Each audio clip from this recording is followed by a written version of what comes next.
हम लोग भगवद गीता के दूसरे अध्याय के 39वें श्लोक को पढ़ रहे हैं और चौथा दिन है इसके ऊपर। हाँ, चौथा दिन है।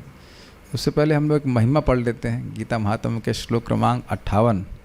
गीतार्धम एक पदम च श्लोकम अध्यायमेव च स्मारं त्यक्त्वा जनो देहम प्रयाति परमं पदम। जो देह त्यागने के काल में आधी गीता, एक चौथाई गीता, एक अध्याय अथवा केवल एक श्लोक का स्मरण करता है वह परम पद को प्राप्त करता है। मरते समय ऐसा कर रहा है तो जब देह में जान है थोड़ी करे तो कितना पवित्र करने वाला है। ये समझ लेना चाहिए कि देह त्यागते मतलब जीवन भर कुछ नहीं किया, लेकिन कदाचित देह त्याग रहा है और तब कर ले तो भगवद गीता में इतनी पवित्रता है कि उसको वैकुंठ की प्राप्ति कराएगी। तो अभी तो हम लोग थोड़ा सा नहा धो के आए हैं तो पढ़ना चाहिए भगवद गीता। मेरे पीछे बोलेंगे, आप बोलेंगे, ये वाला माइक नहीं, दूसरा माइक लीजिए। एषा ते विहिता सांख्ये बुद्धिर्योगे त्विमां शृणु। हाँ नहीं है, त्विमां शृणु बुद्ध्या युक्तो यया पार्थ कर्म बंधम प्रहास्यसि। बुद्ध्या युक्तो यया पार्थ कर्म बंधम प्रहास्यसि। एषा ते विहिता सांख्ये बुद्धिर्योगे त्विमां शृणु। एषा ते विहिता सांख्ये बुद्धिर्योगे त्विमां शृणु। बुद्ध्या युक्तो यया पार्थ कर्म बंधम प्रहास्यसि। बुद्ध्या युक्तो यया पार्थ कर्म बंधम प्रहास्यसि। एषा ते विहिता सांख्ये एषा ते विहिता सांख्ये बुद्धिर्योगे त्विमां शृणु। बुद्धिर्योगे त्विमां शृणु। बुद्ध्या युक्तो यया पार्थ बुद्ध्या युक्तो यया पार्थ कर्म बंधम प्रहास्यसि। कर्म बंधम प्रहास्यसि। अभी तक हम लोग श्रीधर स्वामी की टीका और श्रीला बलदेव विद्याभूषण पाद की टीका पढ़ चुके हैं। इसके अर्थ को रिवाइज कर लेते हैं। एषा बुद्धि, ये बुद्धि मैंने ते अभिहिता, मैंने तुमको कही। किसके संबंध में? सांख्य, सम्यक रूप से ख्यापित करता है जो आत्मज्ञान को, उसको सांख्य कहते हैं। उसके संबंध में बुद्धि दी। योगे तु इमाम शृणु, अब निष्काम कर्मयोग के बारे में सुनो। तो क्यों सुना रहे हैं? मान लो तुम आत्म तत्व को सुन करके भी आत्म तत्व समझने में समर्थ नहीं हो पा रहे हो क्योंकि हृदय दूषित है। तो हृदय के दूषण को शुद्ध करने के लिए निष्काम कर्मयोग कैसे किया जाता है उसको तुम समझने का प्रयास करो। बुद्धिया युक्त, फिर उसके बाद उसकी महिमा बता रहे हैं। बुद्धिया युक्तो यया पार्थ, इस बुद्धि के द्वारा युक्त होकर के पार्थ अर्थात अर्जुन तुम कर्म बंधन प्रहास्यसि, जिसके द्वारा, यया मतलब जिसके द्वारा कर्म बंधन प्रहास्यसि, तुम कर्म बंधन को अच्छे से काट दोगे। ये बात बोल रहे हैं। हम लोग अब प्रभुपाद जी के तात्पर्य को देख रहे हैं।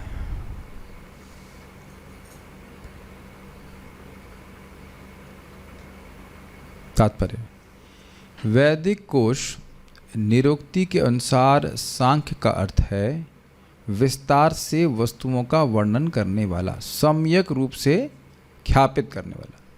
तथा सांख्य उस दर्शन के लिए प्रयुक्त होता है जो आत्मा की वास्तविक प्रकृति का वर्णन करता है। स्पष्ट समझ में आ गया? अब देख रहे हैं कि टीका में समझ लिया आपने, वहाँ थोड़ी कठिनाई भले अनुभव हुई हो या जो भी, आपको वहाँ थोड़ा बुद्धि लगानी पड़ी हम लोगों को, लेकिन प्रभुपाद जी के तात्पर्य को समझने में कठिनाई नहीं होगी। सांख्य क्यों कह रहे हैं? सम्यक ख्यायते जी। और योग का अर्थ है इंद्रियों का निग्रह। बहुत अच्छा सिंपल अर्थ है कि इंद्रियों का निग्रह किस लिए करे? ताकि आत्म तत्व को समझ सके। तो हो गया सांख्य योग। निष्काम कर्म योग, तो यानी कि इंद्रियों का संयम क्यों करे? ताकि वह निष्काम भावना से कर्म कर सके। समझने में कठिनाई है। फिर भक्ति योग, तो इंद्रियों का संयम किस लिए करे? ताकि भक्ति संपादित कर सके। सिंपल है। योग मतलब ही ऐसा उपाय जिसके द्वारा एक अद्भुत कार्य संपादित हो जाए, असंभव कार्य संपादित हो जाए। एक्चुअली कर्म के बंधन को काटना यह संभव है। एक्चुअली अगर व्यक्ति भगवान का भजन नहीं करे, योग ना करे, तो वह काट नहीं पाएगा। भोग की इच्छा से कार्य कर रहा है, फिर वो कार्य कर रहा है तो उस कार्य का छाप पड़ रही है, फिर वही कार्य करने की प्रवृत्ति बन रही, तो असंभव हो गया ना काटना। कैसे कटेगा बताइए?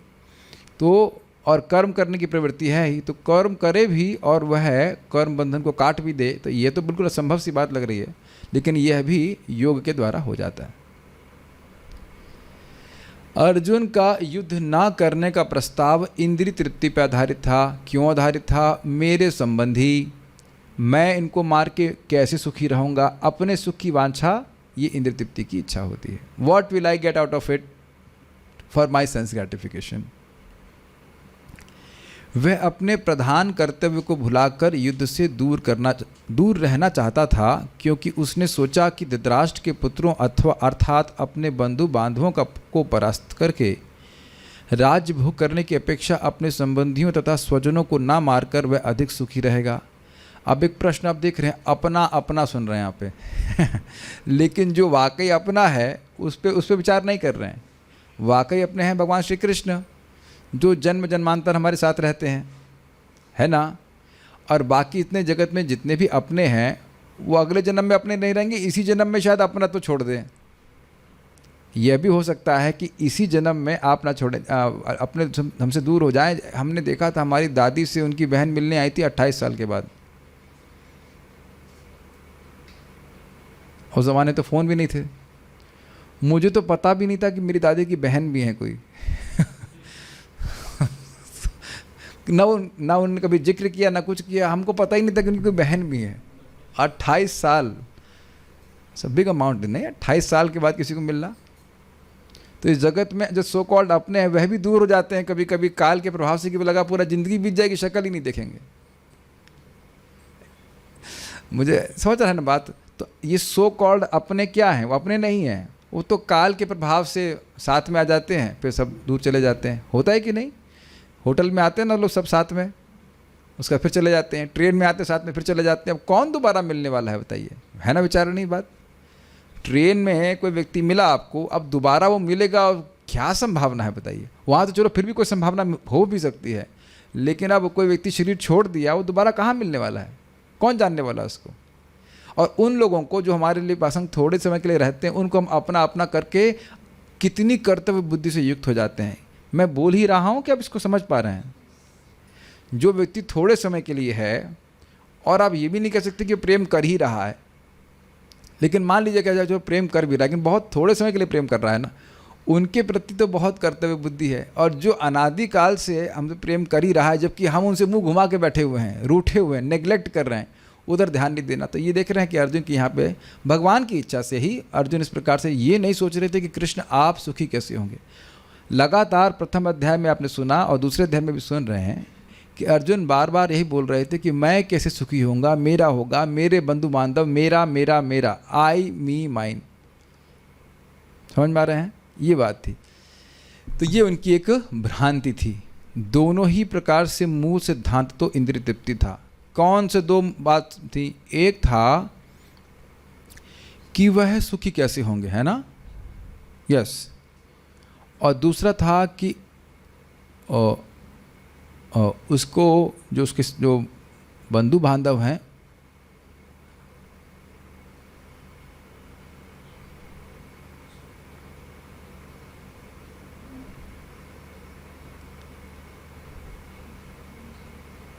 नहीं, दो पॉइंट यहाँ पे बताए गए हैं। एक पॉइंट ये है कि बंधु बांधवों को मार करके राज्य भोग करना, ये हो गया भोग, और युद्ध ना करना और छोड़ देना, ये हो गया त्याग। और ये दोनों ही इंद्रिय तृप्ति हैं। हाँ, यही बात ध्यान देनी। मैं सोचा क्या बोल रहे हैं प्रभु, दोनों ही प्रकार से मूल सिद्धांत तो इंद्रिय तृप्ति था। हाँ, अभी सुनिएगा सुनिएगा। जो कर्तव्य है भगवान के प्रति, वो क्या था उनका?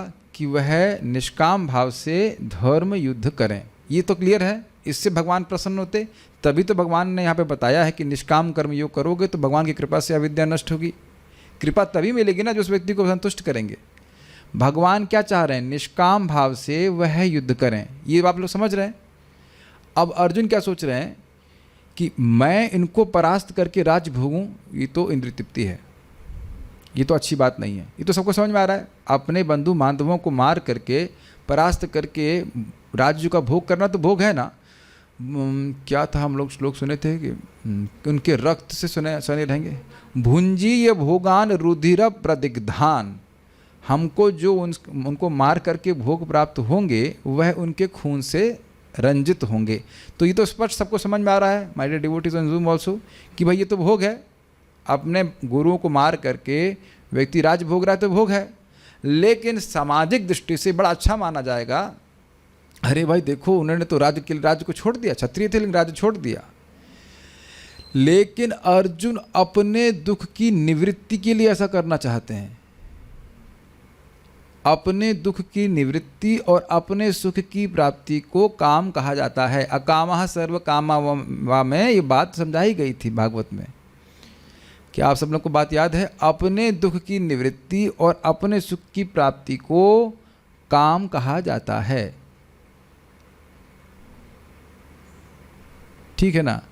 हमको ये अच्छा नहीं लग रहा है, हम इसे नहीं करेंगे। हमको अच्छा नहीं लग रहा है,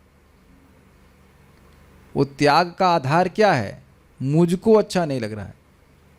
भगवान जब युद्ध करने के लिए बोल रहे हैं तो कुछ त्यागने के लिए बोल रहे हैं कि नहीं, ये बताइए। क्या हिरण प्रभु बताएंगे, भगवान कुछ त्यागने के लिए बोल रहे हैं कि नहीं जब युद्ध करने के लिए बोल रहे हैं? हाँ बताइए, क्या त्याग करने के लिए? हाँ, जब युद्ध करने के लिए बोल रहे हैं, अभी तक के डिस्कशंस में आपने क्या सीखा? वो कुछ त्यागने के लिए बोल रहे हैं। क्या त्यागने के लिए बोल रहे हैं?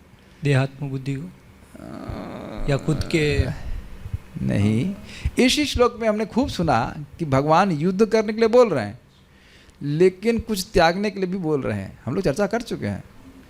कर्म फल को त्यागने के लिए बोल रहे हैं, कर्म त्यागने के लिए नहीं बोल रहे हैं। समझ रहे हैं बात? और अर्जुन सोच रहे थे कि हम कर्म त्याग देंगे। Is it not interesting? और कह रहे हैं कर्म त्याग करके मैं सुखी हो जाऊंगा। लेकिन सुखी हम तभी होंगे जब हम भगवान को सुखी करेंगे। अभी आप लोग कल का व्रत तोड़े होंगे तो अब पेट को बिना दिए कैसे सुखी होगा? हाथ कहता, हाथ कर नहीं, ये इसको हम त्याग दे रहे हैं, खाने को त्याग दे रहे हैं या प्रसाद को त्याग दे रहे हैं, तो उस त्याग से तो काम नहीं बनेगा ना। पेट को सुखी करके ही हमको नरिशमेंट मिलेगा। तो भगवान यहाँ पे, मतलब यहाँ पे प्रभुपाद समझा रहे हैं कि दोनों भोग और त्याग दोनों ही इंद्रिय तृप्ति है। और ये चलता नहीं है। हम आदमी भोग करता है, फिर उसको ना बहुत हो गया, बहुत हो गया, त्याग देता है, लेकिन वहाँ रुकता नहीं है। फिर पेंडुलम की तरह फिर भोग करने लग जाता है, फिर त्याग करता है। क्या आप सब लोगों ने अपने जीवन में देखा है ये?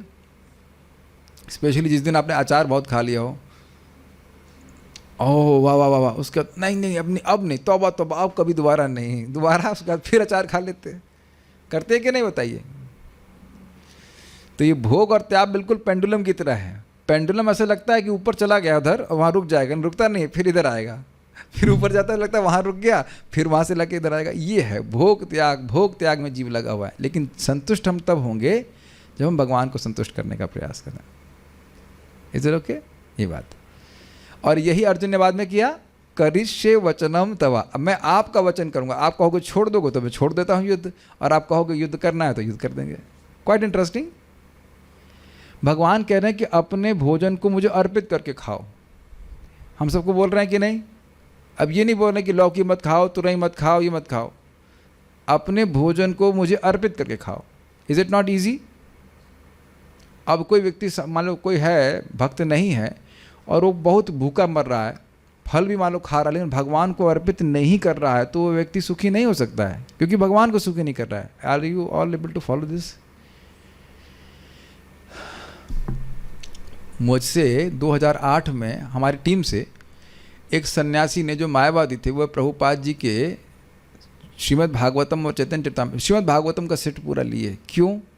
वो खुद किताबें लिख रहे हैं, लेकिन अगर किताब लिख करके जिसमें भगवान को निराकार घोषित किया जा रहा है, अगर वो संतुष्ट हैं तो प्रभुपाद जी के ग्रंथों को क्यों ले रहे हैं? यानी खुद भी उनको लिखने पढ़ने के बाद कोई संतुष्टि प्राप्त नहीं हुई। सोचने वाली बात है ना।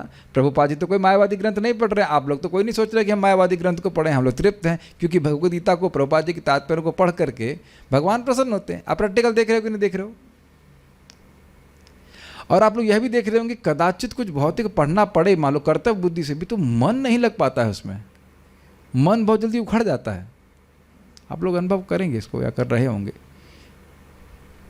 मतलब काम भर की बात पढ़ लेते, वो काम कर ले, उसका ज़्यादा उसके बारे में चर्चा करने का मन नहीं करता। This transformation are happening within heart of a devotee. तो भगवान जिस कार्य से संतुष्ट होंगे वैसे हम संतुष्ट हो सकते हैं। मछली पानी के द्वारा ही संतुष्ट हो सकती है। जितना भगवान की शरण लेंगे उतना अधिक सुखी होंगे। जिस प्रकार से मछली को जैसे ही पानी से बाहर निकाला जाएगा उसका दुख शुरू हो जाएगा। तो अर्जुन इस समय भगवान की इच्छा से, वो नित्य पार्षद हैं, वो इस बात को नहीं समझ रहे हैं कि उनके अपने कौन हैं, कृष्ण। कृष्ण को सुखी करने के लिए उनको युद्ध करना चाहिए था। उन्हें जीतने से प्राप्त होने वाला सुख तथा स्वजनों को जीवित देखने का सुख, ये दोनों इंद्रिय तृप्ति के धरातल पर एक हैं, क्योंकि इससे बुद्धि तथा कर्तव्य दोनों का अंत हो जाता है। अब और क्लियर हुआ? जीतने से प्राप्त होने वाला सुख वह बंधुजनों को मार के मिलता, और युद्ध छोड़ देते तो क्या सुख मिलता? कम से कम हमारे बच्चे, हमारे पितामह, हमारे भाई जिंदा हैं। तो दोनों ही सूरत में ये इंद्रिय तृप्ति हुई कि नहीं? आप लोग हाँ बोल ही रहे हैं या समझ में आ रहा है? जय वृंदा माता जी, ये बताइए कौन से दो भौतिक सुखों के बारे में बता रहे हैं? कौन से दो सूरत में ये इंद्रिय तृप्ति है, बताइए। उनके जो स्वजन है वो अगर जिंदा रहेंगे तो उनको सुख मिलेगा कि ये जिंदा है, और अगर मर जाते हैं हाँ हाँ बोलिए, सही जा रही हैं। हाँ, मर जाते हैं तो कैसे मरेंगे वो? युद्ध में। हाँ, युद्ध होगा तब तो मरेंगे ना। तो अर्जुन जब युद्ध करेंगे ही नहीं तो ये लोग मरेंगे ही नहीं। हाँ। तो दो सूरत बन रही हैं। अरे नहीं, माइक छोड़ो, नहीं, फिर से बताइए कि दो प्रकार से इंद्रिय तृप्ति के बारे में कैसे अर्जुन सोच रहे थे। आप नहीं बता पाएंगे तो भैया को ट्रांसफर करेंगे, बताइए। मतलब अगर वो नहीं मार पाए तो उनके जीवित रहने का सुख, ठीक है, स्वजन जीवित है, ठीक है। और अगर युद्ध ही नहीं करेंगे तो, और अगर युद्ध करेंगे तो राज्य भोगने का सुख। हाँ, तो दोनों ही के बारे में वो सोच रहे थे, और वो दोनों इंद्रिय तृप्ति है। Make sense to you? ठीक है। प्रभुपाद जी का तात्पर्य कितना सिंपल लग रहा है ना। हाँ, अब आंखें बंद करके पढ़ेंगे हम लोग तो सिंपल लगेगा। आप जनरली ऐसा ही होता है। पता है हमें कठिन क्यों लगती है क्लास? क्योंकि जो चीज़ हम लोग ध्यान ही नहीं देते हैं। आपने आप पढ़े ना तात्पर्य को, उसको कभी पहले कभी देखे बात? जो चीज़ हम नहीं पकड़ पाते हमारा माइंड छोड़ता हुआ चलता है। आपने देखा है चीज़ जो नहीं समझ में आ रहा, छोड़ दो। कौन से एग्जाम में आ रहा है, छोड़ो उसको। लेकिन आप देख रहे हैं कितना इंटरेस्टिंग है ये। तो ये दोनों ही चीज़ें इंद्रिय तृप्ति है। ये है इंद्रिय तृप्ति। बहुत से लोग इधर आते हैं, पत्नी से झगड़ा हो जाता है इसलिए आते हैं। तो दो सुख है ना। एक तो पत्नी प्रेम कर रही तो वहाँ घर पे रह रहे हैं, अब पत्नी ने झगड़ा किया तो इधर आ गए। और अब हंसेंगे, मुझे तो बहुत हंसी आती है। एक व्यक्ति बस उस नरक में अब कभी वापस नहीं जाऊँगा। मैंने कहा क्या हो गया? अरे नहीं ये है वो है। अच्छा, मैंने कहा ठीक है। तो मंदिर के ऑफिस से इधर G3 था पहले, इधर आ गए, तो वहाँ तक लेके आए, उतने में कॉल आ गया, अच्छा प्रभु जी हम जा रहे हैं। वही उनका सारा त्याग समाप्त। ये एकदम दृष्ट है। एक व्यक्ति लिटरली बता रहा हूँ, सच में आत्महत्या करने वाले थे। दो लोग एक्चुअली, 2 लोग है ना, 2 लोग आत्महत्या करने वाले थे। इतना दुख मिला और मुझे तो विश्वास भी नहीं हो, क्योंकि एक व्यक्ति तो कार में आए थे, एक ड्राइवर था और एक कार में आया था। कार में हमने कहा बड़ी कार चला करके, मुझे विश्वास ही नहीं हुआ कार चला करके आप फ्री में सेवा करेंगे। हमें लगा मजाक कर रहा है क्या। कार से आया बंदा, इतना वो दुखी था। और उसके बाद फिर 2-3 महीना रहा कहाँ है, तो बड़ी शांति मिली, फिर उसके बाद घर चला गया। तो ये भोग और त्याग। एक और वक्त आए, प्रभु जी बस आप आश्रय दे दीजिए। आइए। पहले तो मैं टाल रहा था, हमने कहा। एक दिन वो शॉप पे बैठे सेवा करे, अगले दिन शाम को रोने लगे आंसू से, मेरे बच्चों को मेरी पत्नी बहुत मारेगी मेरे को उनकी बहुत याद आ रही है, जान से मार देगी, माँ तो है ही। वापस चले गए। बहुत बड़ी पकड़ है ये, बहुत बड़ी पकड़ है, भोग और त्याग। ठीक है, इसी में जीव लगा हुआ है। अतः, और इसको आप बहुत आसानी से समझ सकते हैं। क्या मेरा हाथ भोगता है? नहीं। क्या मेरा हाथ त्यागी है? नहीं। ना त्यागने से कुछ हाथ को मिल रहा है, ना भोगने से कुछ मिल रहा है। वह पेट को देगा तब उसको नरिशमेंट प्राप्त हो रहा है। ये सीधी बात है। अतः कृष्ण ने अर्जुन को बताना चाहा कि वह अपने पितामह के शरीर का वध करके उनकी आत्मा को नहीं मारेगा। क्या बोल रहे हैं यहाँ? हाँ, तो पहला बात क्या थी कि वो अगर उनको मारेगा और फिर जीतेगा तो उसको दुख होगा, तो कहते तुम मारोगे नहीं, केवल वस्त्र परिवर्तन करेंगे। उन्होंने ये बताया कि उनके सहित सारे जीव शाश्वत प्राणी हैं, भगवान भी और सभी जीव। वे भूतकाल में प्राणी थे, वर्तमान में भी प्राणी रूप में हैं और भविष्य में भी प्राणी बने रहेंगे, क्योंकि हम सब शाश्वत आत्मा हैं। हम विभिन्न प्रकार से केवल अपना शारीरिक परिधान या वस्त्र बदलते रहते हैं और उस भौतिक वस्त्र के बंधन से मुक्ति के बाद भी हमारी पृथक सत्ता बनी रहती है। ये बातें आप समझ पा रहे हैं? बहुत बड़ा ये कठिनाई है समाज में कि वो सोचते हैं कि मुक्ति के बाद हम कसम क्या हो जाएगा, परमात्मा में लीन हो जाएंगे। ये सुना है आपने? बल्कि ये कहा जाए कि यही सुना है ना? यही सुनाते हैं सब लोग कि परमात्मा में लीन हो जाएंगे। वो परमात्मा कौन है ये भी नहीं बताते। तो प्रभुपाद जी बहुत रिवॉल्यूशनरी बात कर रहे हैं अगर आप देखें तो, कि मुक्ति के बाद भी आत्मा का पृथक अस्तित्व बना रहता है। और ये भगवद गीता के आधार पे। आपने कभी सोचा नहीं कि जब भगवद गीता में इतना स्पष्ट है तो प्रचारकों को स्पष्ट क्यों नहीं है? जो दुनिया में अन्य प्रचारक घूम रहे हैं उनको क्यों नहीं दिखाई पड़ता? दुआ जी, आपने कभी सोचा नहीं ऐसा? भगवद गीता में स्पष्ट लिखा है, ये आप लोग को आश्चर्य नहीं होता? न तो वाहम जातु नासम लिखा है, एकदम स्पष्ट लिखा है, तो उनको क्यों नहीं दिखाई पड़ता? क्योंकि वह देखना चाहते नहीं, इसलिए भगवान देखने देते नहीं।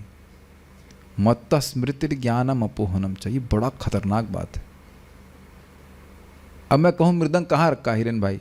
लाल कपड़े से लिपटा हुआ मृदंग कहाँ रखा है? यहाँ रखा है।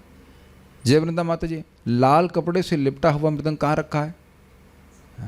और थोड़ा सा कठोर शब्द आपको दिखाई नहीं पड़ता है, लिखा तो है, सबके सामने रखा है। ऐसे ही होता है ना, कई बार हम लोग बोलते हैं। लेकिन आप देखिए कि इसी हॉल में घटना हो चुकी है।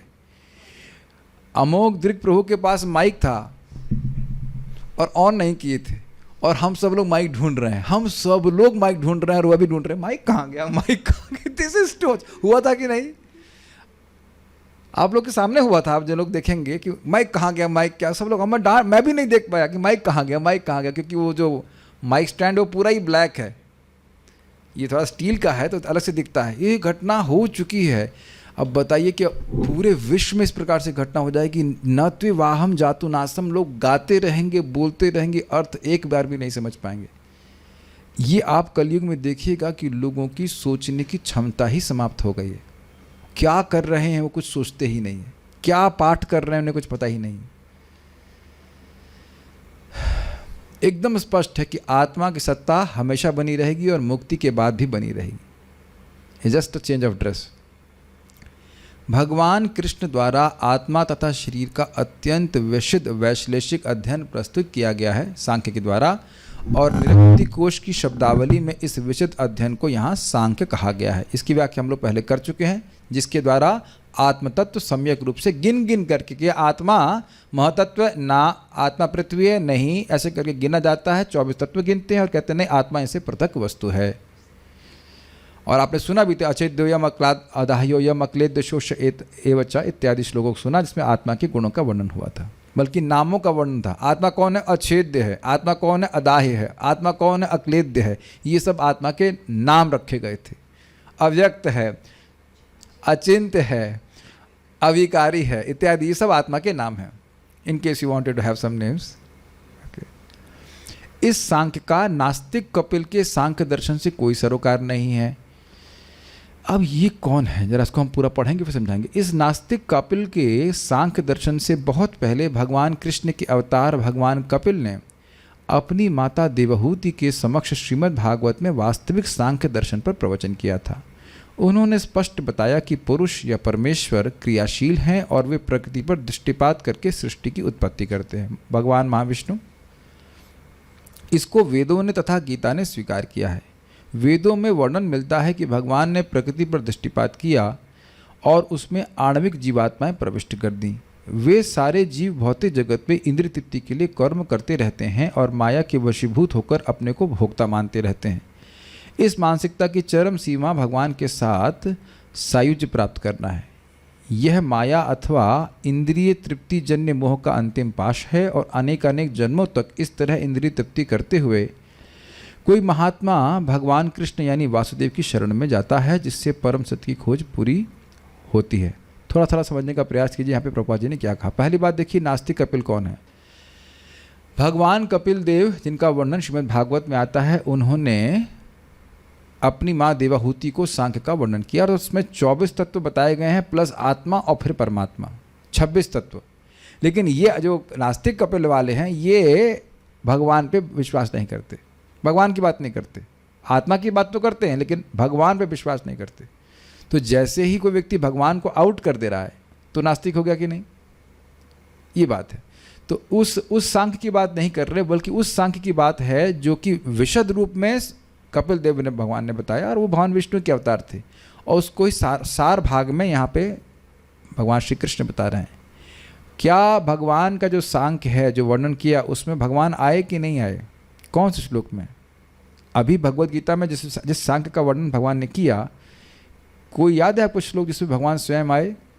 नाते वाहुम जातु नासम न त्वं नेमे जनाधिपः न चैव न भविष्याम सर्वे वयमतः परम। और बाकी तत्व तो आ ही गए, अग्नि इसको जला नहीं सकती, पानी भिगो नहीं सकता, अविकारी है इत्यादि, अचिंत्य है, अब मन के द्वारा पकड़ में नहीं आ सकता, तो उसका मतलब मन बुद्धि इन सबसे परे है आत्मा, समझ पा रहे हैं। और भगवान ने अपने तत्व का भी वर्णन कर दिया। और अब जानते हैं, जब कहा भगवान ने कि नात्वे अहम, मैं, ऐसा कोई समय नहीं था कि मैं नहीं था, तो भगवान की सत्ता अलग दिखाई गई थी जीवों से, क्योंकि भगवान इस बात को बोल रहे हैं। और ये बात बड़ी अद्भुत है कि ऐसा कोई समय नहीं था कि मैं नहीं रहा हूँ और तुम नहीं रही हो, अन्य राजा नहीं रहे। तो इसका मतलब क्या है? भगवान दिखा रहे हैं कि मुझे सबका सत्ता, सब लोग किस प्रकार से पहले रहे हैं मुझे पता है, और आगे किस प्रकार से रहेंगे ये भी मुझे पता है। तो भगवान कुछ अलग दिख रहा है कि नहीं? उसमें आत्मा की शाश्वतता तो दिख रही है, लेकिन आत्मा की सर्वज्ञता सिद्ध नहीं हो रही है। सर्वज्ञता किसकी सिद्ध हो रही है? भगवान की सिद्ध हो रही है। तो आत्मा भी, भगवान भी तो दिखे ना इस सांख्य में। इसी गीता का जो सांख्य प्रस्तुत हुआ है उसमें भगवान दिख रहे हैं कि नहीं? Yes, simple. तो ये नास्तिक सांख्य नहीं है। जिस सांख्य में भगवान को हटा दिया जाए वो नास्तिक सांख्य है। देखिए प्रभुपाद स्पष्ट कह रहे हैं कि नास्तिक सांख्य नहीं। तो प्रमाणित हो गया ना कि कैसे जो सांख्य यहाँ प्रस्तुत किया गया है वो है नास्तिक नहीं है। ये आप समझ पा रहे हैं? My dear Zoom devotees, are you able to understand this? Okay, will go forward. इस के बाद क्या बता रहे हैं? हाँ, अब उसमें प्रभुपाद सार में बता रहे हैं वो बात जो आप समझते हो। भगवान महाविष्णु वह प्रधान पे दृष्टिपात करते हैं जिसमें गुणों की साम्यता रहती है, और उसमें वो क्या क्या भर देते हैं? बद्ध जीव जो अपनी भौतिक इच्छाओं से युक्त होते हैं उनको, अपनी कर्म शक्ति को, जिसके द्वारा वो, और अविद्या शक्ति का भी इसमें कार्य होता है, तो वह है उसमें गुणों की हलचल हो जाती है और फिर लोगों की पूर्व इच्छाओं के अनुसार, उनके कर्मानुसार उनको विभिन्न देह प्राप्त कराए जाते हैं। ये है। लेकिन इसमें महत्वपूर्ण बात क्या है? भगवान, जब तक भगवान की इच्छा नहीं होगी प्रधान ही रहता है, वह महतत्व के रूप में परिणत नहीं होता। मैं समझता हूँ ये बात आप लोग अब समझ में आने लगी होगी बात। अब देखो, आप नए हैं अगर तो आप सुनते रहिए, कुछ बातें सुनते सुनते फिर याद आ जाएगी, ठीक है ना? वैसे एक बात यह भी है कि देखिए, कहीं कभी आप लोगों के संग हुआ होगा कि कभी कभी स्कूल देर में ज्वाइन किया हुआ है। कभी आपको, आप बीमार हो गए और स्कूल चालू हो गया, 15-20 दिन की क्लास निकल गई और उसके बाद आपने पढ़ने आए, ऐसा हुआ कभी? तो फिर आप खुद ही पढ़ लेते हैं कि नहीं पहले से? उस ज़माने में तो रिकॉर्डिंग भी अवेलेबल नहीं थी, तो अब तो रिकॉर्डिंग सुन सकते हैं। तो शुरुआत से सुनते चले आएंगे तो कठिनाई नहीं होगी कि इस कंसेप्ट को हमने कई बार बताया, प्रधान क्या होता है, महतत्व क्या होता है, तो थोड़ा समझ लेंगे तो हमारे लिए आसानी रहेगी, है ना? वेदों में क्या वर्णन है? सइक्षतः बहुश्यामा, भगवान ने देखा और वो बहुत हो गए। तो देखा का मतलब जीवों की सृष्टि नहीं करी, भगवान ने अपने दृष्टिपात के द्वारा जो जीव महाविष्णु में के शरीर में विद्यमान थे उन्हीं को प्रधान में गर्भस्थ कर दिया। मुझे इतनी हंसी आ रही है कि अब कोई नया व्यक्ति सुनेगा तो उसको तो लैंग्वेज ही समझ में नहीं आएगी। जो जीव भगवान महाविष्णु के शरीर में विद्यमान थे, जीव कौन, महाविष्णु कौन, फिर उनको प्रधान में गर्भस्थ कर दिया। प्रधान कौन? गांव का प्रधान कि शहर का प्रधान? किसकी बात कर रहे हैं आप? अब ये मेरे सामने बहुत बड़ी कठिनाई है, क्योंकि ट्यूटोरियल में अंडरस्टूड है कि आप पहले की चीज़ सुन चुके हैं, तो वहाँ व्याख्या की गई थी। बीच में मैंने काफ़ी व्याख्या करी थी प्रधान आदि की। अब उसको मैं मान ले रहा हूँ कि सबको पता है, and we go forward. Zoom devotees, आप लोग सब जानते हैं ना प्रधान क्या है, महतत्व क्या है? Yes yes, they are saying all yes, so will go forward. They will not blame me कि हम नहीं समझा रहे। माया के वशीभूत होकर अपने को भोक्ता मानते रहते हैं, ये समझ में आया आपको? माया के वशीभूत, ऐसे समझिए, मान लीजिए मैं माया हूँ, हाय माया है, और हिरण्य प्रभु एक बद्धजीव हैं। अब मैं ऐसे कुछ हाथ हिला रहा हूँ, डिंग डिंग डिंग डिंग डिंग डिंग डिंग, और उसके बाद तुम भूल जाओ, हिप्नोटाइज समझते ना, भूल जाओ, सो जाओ, एक्चुअली सो जाओ, सो जाओ, सो जाओ, सो जाओ, और 2-3 बार सो जाओ करके जीव सो जाता है। ये हिप्नोटिज्म करते हैं ना। तो अब पहली चीज माया की क्या है? आवरणात्मक शक्ति, आवरण करने की शक्ति, जिसमें हम क्या हो जाते हैं? अपने स्वरूप को बिल्कुल भूल जाते हैं। हम इस समय बिल्कुल भूले हुए हैं कि हम आत्मा हैं। मानते हैं कि नहीं बात? ये दिख रहा है सबको कि एक भी व्यक्ति यहाँ जो उपस्थित है वो नहीं जान रहा है कि वास्तविक रूप से कौन है वो। Would you like to say nod your heads, my dear devotees, or are you all self-realized? This is very good, है कि नहीं? हम लोग कितने कंफर्टेबल हैं कि हम लोगों को ये तो पता है कि हम हैं, लेकिन कौन है ये नहीं पता, और इसके बारे में कोई चिंता नहीं है। कल आप लोग गुरु पूजा में जाइएगा तो देखिएगा कि हम तो यहाँ के किसी भी एक व्यक्ति को नहीं पहचानते हैं, और हम लोग कितने धड़ल्ले से बोलते हैं हाँ हमको जानते हैं, 20 साल से जानते हैं। 20 साल से आप उनको बिल्कुल नहीं जानते। स्वीकार करेंगे आप इस बात को? कल भी हम एड्रेस कर रहे थे ना। और दूसरी चीज क्या हो रही है? प्रक्षेपात्मिका, धक्का दिया जा रहा है। प्रक्षेपात्मिका का अर्थ हुआ कि जो वो नहीं है उसी में मनवाती रहती है। क्या हमको मनवा रहे हैं? हम ये देह हैं, मैं ये इंद्रियां हूं या मन हूं, जिस तरह से पहचान हो जाती है, और उसके बाद ऐसा वशीभूत होने के बाद ही व्यक्ति भोग करेगा, नहीं तो भोग नहीं कर सकता। अग्रीड? ठीक। इस मानसिकता की चरम सीमा भगवान के साथ सायुज्य प्राप्त करना। अब यह प्रभुपाद जी क्यों कह रहे हैं? यह आप लोगों को भागवतम का जो श्लोक था अकामः सर्व कामो वा, उसमें सारार्थ दर्शनी की टीका से बड़ा स्पष्ट था। देखिए, इंद्रिय काम का अर्थ क्या होता है? इंद्रियों को संतुष्ट करना, कामना, अपने दुख की निवृत्ति और अपने सुख की प्राप्ति को काम कहा जाता है। तो जो व्यक्ति भगवान में मिल जाना चाहता है या ब्रह्मज्योति में मिल जाना चाहता है, तो वह इस जगत के दुख की आत्यंतिक निवृत्ति करना चाहता है कि दोबारा इस जगत का दुख हमको नहीं सताए और मुझको ब्रह्म के सुख की प्राप्ति हो। अब भगवान को क्या लगता है, अच्छा लगता है नहीं लगता, उससे हमारा कोई मतलब नहीं है। तो ये और अधिक भोग की इच्छा हुई कि नहीं? सिद्धांत तो वही रहा ना, मेरे दुख की निवृत्ति और मेरे सुख की प्राप्ति। कृष्ण की दुख की निवृत्ति, या दुख तो नहीं है भगवान कृष्ण को है, लेकिन कृष्ण को सुखी कैसे करें, यह कोई विचार है इसमें? नहीं है। तो इसीलिए यह सबसे बड़ा काम है। काम का मतलब है भोग इच्छा। सबसे बड़ा काम का वो अर्थ नहीं, लेकिन कार्य के अर्थ में नहीं। काम मतलब भोग इच्छा है। ये सुना है कभी पहले आप लोगों ने ऐसा? कुछ धूमिल से याद आ रहा है? कहीं हम लोगों ने पढ़ाया था, सुबह की क्लास में पढ़ाया था कि शाम की क्लास में पढ़ाया था? याद आ रहा है ना? प्रथम स्कंद में कि 10th कैंटो में, 2nd कैंटो में? कौन सा चैप्टर? 2.3.9 10। हाँ, देख रहे हैं भागवतम, उधर भागवतम की बातें गीता में, गीता की बात भागवत में, आपस में लिंक होता रहता है। ये कुछ इंटरेस्टिंग कंसेप्ट नहीं है, क्योंकि वहाँ बताया गया था कि अकामः सर्व कामा वा मोक्ष काम उदारधि तीव्रे न भक्ति योगे न यजिता पुरुषः परम।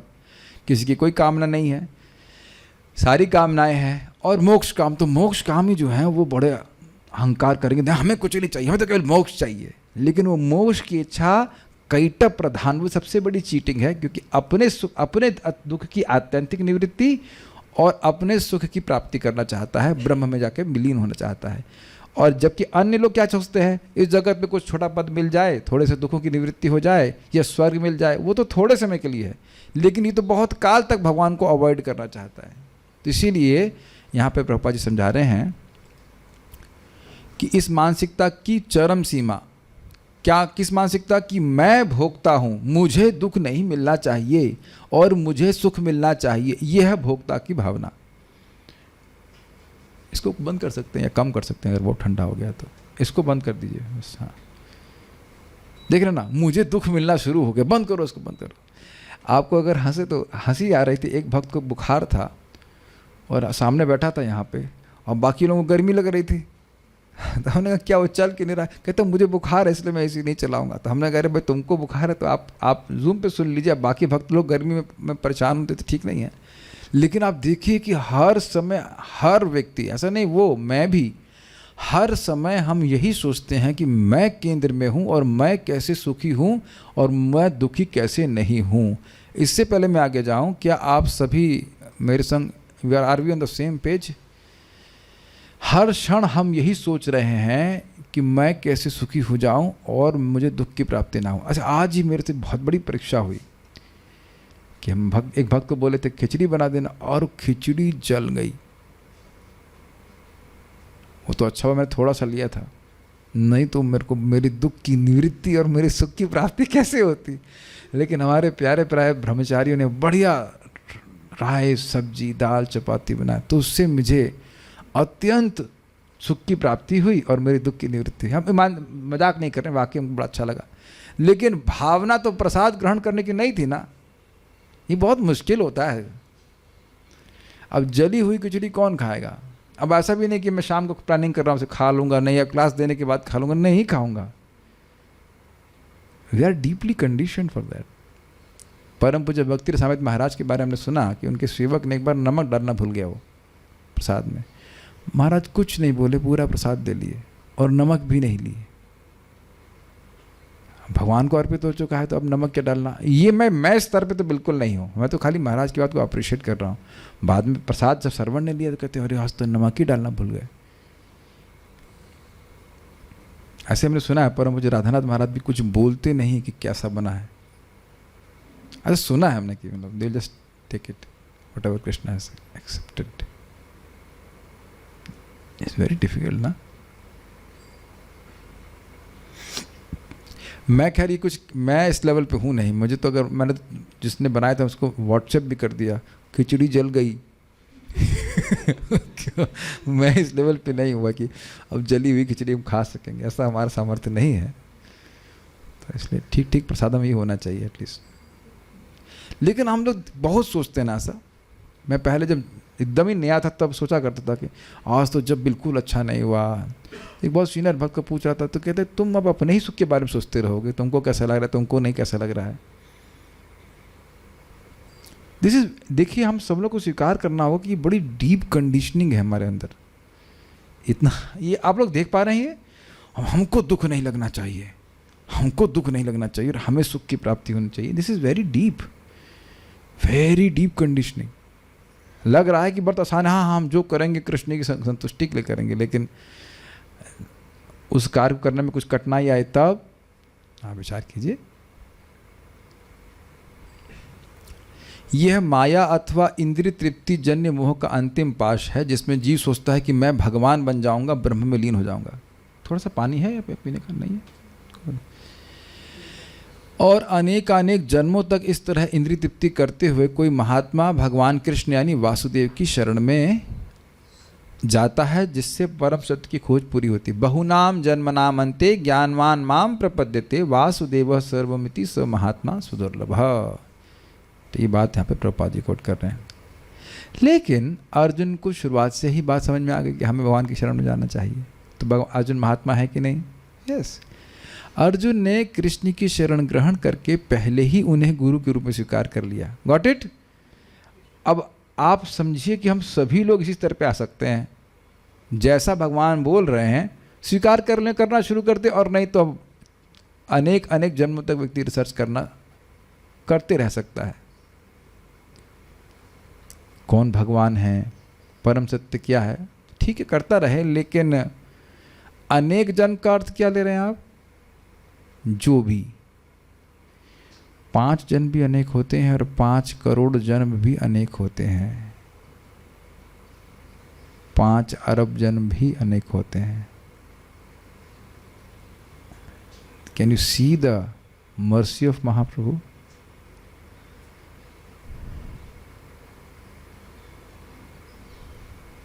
नहीं?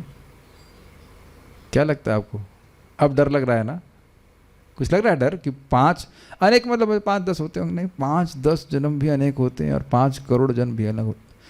अब आपको समझ में आ रहा है कि किसी की सहायता करना कितना बड़ा लाभ है, क्योंकि आप जानते हैं, हम लोग पढ़ चुके हैं, एक अध्याय भी वो कुछ पढ़ेगा, कुछ एक श्लोक भी पढ़ेगा तो भी उसको मानव जीवन प्राप्त होगा, फिर से वो गीता का अभ्यास करेगा। अर्थात नहीं पढ़ेगा तो कोई जानकारी नहीं है कि वो इस भव समुद्र में कहाँ बनेगा, कहाँ चला जाएगा। कुछ समझते हैं इस बात को? हम इस बात पे कुछ कहना चाहते हैं। कल रात्रि में एक भक्त ने बोला कि एक भक्त हैं, वह कथा तो सुनते हैं लेकिन जप नहीं करते हैं, नियमित रूप से भागवत में आते हैं और हमको बड़ा क्रोध हो रहा है कि वो जप क्यों नहीं करते हैं। तो हमने कहा आपने फिर भागवतम सुनी क्या? श्रवण इच्छा तो पुण्यर बिना न उत्पद्यते इति अर्थः। किसी का पुण्य फलीभूत नहीं हुआ है तो उसे भागवत सुनने की इच्छा ही नहीं होगी। अब वो सुन रहा है, सुनते सुनते सुनते क्या भगवान उसको प्रेरणा नहीं दे देंगे जप करने के लिए? बताइए, आप गुस्सा क्यों हो रहे हो? कल मैं जब इसको बता रहा था तो मेरा पूरा चित्त में एक झंझावात हो गया कि मैं भी तो इसी प्रकार से लोगों पे गुस्सा कर रहा हूँ। ये नहीं समझ रहा हूँ कि हर व्यक्ति एक ही चेतना के स्तर पे नहीं है। It was very shocking for me, it was very shocking for me. उनको मैं समझा रहा था और मैं सोचा था कि भाई ये क्रोधित होने का क्या मतलब है? हमें बताते रहना चाहिए। अब जिसको जितना समझ में आ रहा है उतना वो ग्रहण कर पा रहा है कि नहीं? उसमें मेरा क्या दोष है बताइए? मेरे को तो कोई दोष नहीं लगेगा ना। अगर हम बता रहे हैं भगवान के बारे में, अब कौन कितना ग्रहण कर रहा है उसको तो भगवान जितना ज्ञान समझने दे रहे हैं उतना ही समझ पाएगा ना। It's very shocking. मैं क्यों गुस्सा हूं? और मेरे पास गुस्सा होने का अधिकार भी क्या है? बताने का अधिकार है, लेकिन गुस्सा होने का क्या अधिकार है? और आजकल गुस्सा होकर के कौन सुनने वाला भी है बताइए? मालूम मैं गुस्सा हो भी जा रहा हूं तो उससे क्या होगा? मेरा ही चित्त डिस्टर्ब होगा, कोई सुनेगा तो है नहीं। प्रेम से ही रिक्वेस्ट की जा सकती है, लोग सीख जाएंगे तो कर लेंगे, है कि नहीं? भगवान से मेरी प्रार्थना है कि मुझे अब किसी पे गुस्सा ना होना पड़े। मैं नॉल तो बहुत दुख लगा हमें, ये तो हम अपनी ही गलती को देख रहे हैं कि भाई कुछ तो कर रहा है ना भक्ति में, अब वो कितना ग्रहण करना चाहता है उसके ऊपर है ना, हम उसको जबरदस्ती तो नहीं कर सकते। अब हम ही से बोल दिया कि आप सुबह से शाम तक अब जप ही करिए, जप करिए, तो हम भी तो हम तो नहीं कर पाएंगे इतना। Everyone can accept as per his अधिकार। वहाँ से उठना शुरू करे, कम से कम वो भक्ति में आए तो सही। मैं सोच रहा था कि अगर कोई व्यक्ति मुझसे भयभीत होने लगा तो भक्ति करेगा कैसे? It was very shocking for me yesterday. मैं देख रहा था कि परम पूज्य सच्चिदानंद महाराज कितने मेलो हैं, कितने माइल्ड हैं। अब लोग मुझसे अगर भयभीत होने लगे तो फिर है ना, because all of us want to be preachers. हमसे कोई लोग भयभीत होने लगे तो फिर कैसे काम होगा? एनीवेज, अर्जुन ने कृष्ण की शरण ग्रहण करके पहले ही उन्हें गुरु रूप में स्वीकार कर लिया है। तो यानी अर्जुन ऐसे दुर्लभ महात्मा हैं।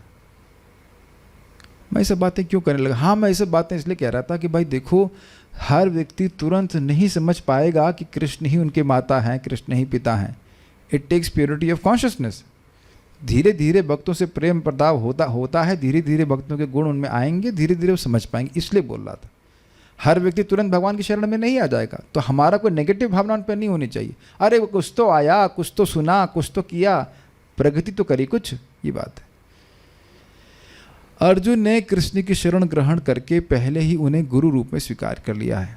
शिष्यस्तेहम शाधि माम त्वाम प्रपन्नम। बड़ा सुंदर है। अब अभी मैं जब इसको पढ़ रहा हूँ तो फिर मन में आ रहा है कि भगवान ने डांट लगाई थी, कुतस्तवहा कश्मलमिदम विषमे समुपस्थितम इत्यादि। आगे भी भगवान ने बोला था, प्रज्ञावादांश भाषसे गतासून च नानुशुचंति पंडिताः। लेकिन देखिए बात बड़ी स्पष्ट है, शिष्यस्तेहम, जो वाकई शिष्य बनना चाहते हैं उसको डांट लगाते हैं, और वह भी इसीलिए ताकि उसका आध्यात्मिक कल्याण हो। ये नहीं कि अब केवल डांट लगाने के लिए डांट लगाते हैं। जैसे आज हम एक भक्त को डांट रहे थे कि क्या तुम इतना लेट करोगे प्रसाद में, तो फिर हम कैसे मैं प्रसाद पाऊंगा, ये इम्पोर्टेंट बात थी, और कैसे तुम प्रसाद पाओगे। तो मैंने थोड़ा समझाने का प्रयास किया कि मैं क्यों डांट रहा हूँ या मैं क्यों करेक्शन दे रहा हूँ। उससे थोड़ा सा आसानी होती है स्वीकार करने में कि भाई क्यों हो रहा है। केवल डांटने से काम नहीं चलेगा, थोड़ा बता दें कि भाई क्यों कर रहे हैं। भगवान ने डांटा भी और उसका रीज़न भी दिया कि जो व्यक्ति वाकई पंडित है वह आत्मा के लिए शोक नहीं करता है, आत्मा को नाश नहीं कर सकते। लेकिन हमारे संग कठिनाई क्या है कि हम भगवान नहीं हैं। अच्छा ही है कि नहीं है, और हम हमेशा हित के लिए नहीं सोचते हैं, अपनी इंद्रिय तृप्ति के लिए भी हम डांट सकते हैं। We have to be very careful about this. We are not only thinking about their welfare. तो बहुत खतरनाक है ये टीचर बनना, वो भी आध्यात्मिक, बहुत खतरनाक है। खतरनाक in the sense we have to be very sensitive कि कहीं हमारे वचन से उस व्यक्ति के आध्यात्मिक जीवन को छोड़ने का कारण न बन जाए। It's very heavy offence. मैं कल से सोच रहा हूँ उस पर, heart of a Bengali mother and courage of English man. Courage तो है लेकिन इधर कमी है। बंगाली माँ बहुत प्रेम देती है, बहुत ज़्यादा प्रेम देती है ना। बंगाली माताओं का बड़ी चंटी होती हैं, इमोशनल होती हैं, बहुत ज़्यादा प्रेम करती हैं बच्चों से अपने। It's a very difficult combination. खैर हम थोड़ा सा ड्रिफ्ट कर गए थे, हम खाली बात ही कर रहे थे कि भगवान कृष्ण की शरण ली, और जैसे ही भगवान शरण लेता है, आध्यात्मिक गुरु की शरण लेता है, वो तुरंत ही महात्मा हो जाता है। क्यों? क्योंकि समझ में आ जाता है कि भगवान वासुदेव ही सब कुछ है, और फिर भगवान जब सब कुछ है तो उनकी सेवा करेगा वो। फलस्वरूप कृष्ण अब उसे बुद्धि योग या कर्म योग की कार्य विधि बताएंगे, जो कृष्ण की इंद्रिय तृप्ति के लिए किया गया भक्ति योग है। तो प्रभुपाद जी इसको अलग नहीं दिखा रहे हैं, और वास्तवता अलग है नहीं। यहाँ आपने क्या सीखा है निष्काम कर्म योग में? मैं करता नहीं हूँ, करता है भगवान श्री कृष्ण, इसलिए कर्म का फल जो है उसके भोग उनको समर्पित करना चाहिए। बहुत सिंपल है। शेयर्स पढ़ाता हूँ आपको थोड़ा सा। मान लो 100 रुपये लगाए गए हैं, तो हमने जब एक भी रुपये नहीं लगाया है तो उम्मीद करेंगे कि हमें उसमें 1 रुपये मिले। समझ में आ गया? जब 100 रुपये में से 100% पैसा लगा तो 1 रुपया तुमने नहीं लगाया, तो तुमको क्यों मिलेगा बताओ? और उदाहरण भी पहले दे चुके हैं, कैशियर 1 रुपया भी काउंट करता है, लेकिन ये नहीं मानता कि 1 रुपया भी उसका है। ठीक है जी। तो सभी कुछ, चाहे इंद्रियां हों, चाहे भोग की वस्तुएं, जो कुछ भी वस्तुएं सब भगवान की हैं। तो जो कार्य हो रहा है उसके अधिकारी, उसके भोक्ता कौन हुए? भगवान हुए। भगवान को दिया जाना चाहिए, ये बात है सिंपल। तो हमें क्या फायदा होगा? कर्म करते हुए भी हम कर्म बंधन से मुक्त रहेंगे। यह बुद्धि योग अध्याय 10 के 10वें श्लोक में वर्णित है, जिससे इसे उन भगवान के साथ प्रत्यक्ष संपर्क बताया गया है जो सबके हृदय में परमात्मा के रूप में विद्यमान है, किंतु ऐसा संपर्क भक्ति के बिना संभव नहीं है। क्या है वो श्लोक? भजताम प्रीति पूर्वकम तेषाम सतत युक्तानाम भजताम प्रीति पूर्वकम ददामि बुद्धि योगम तम ये न माम उपयांति ते। तो ये बड़ा सुंदर श्लोक है।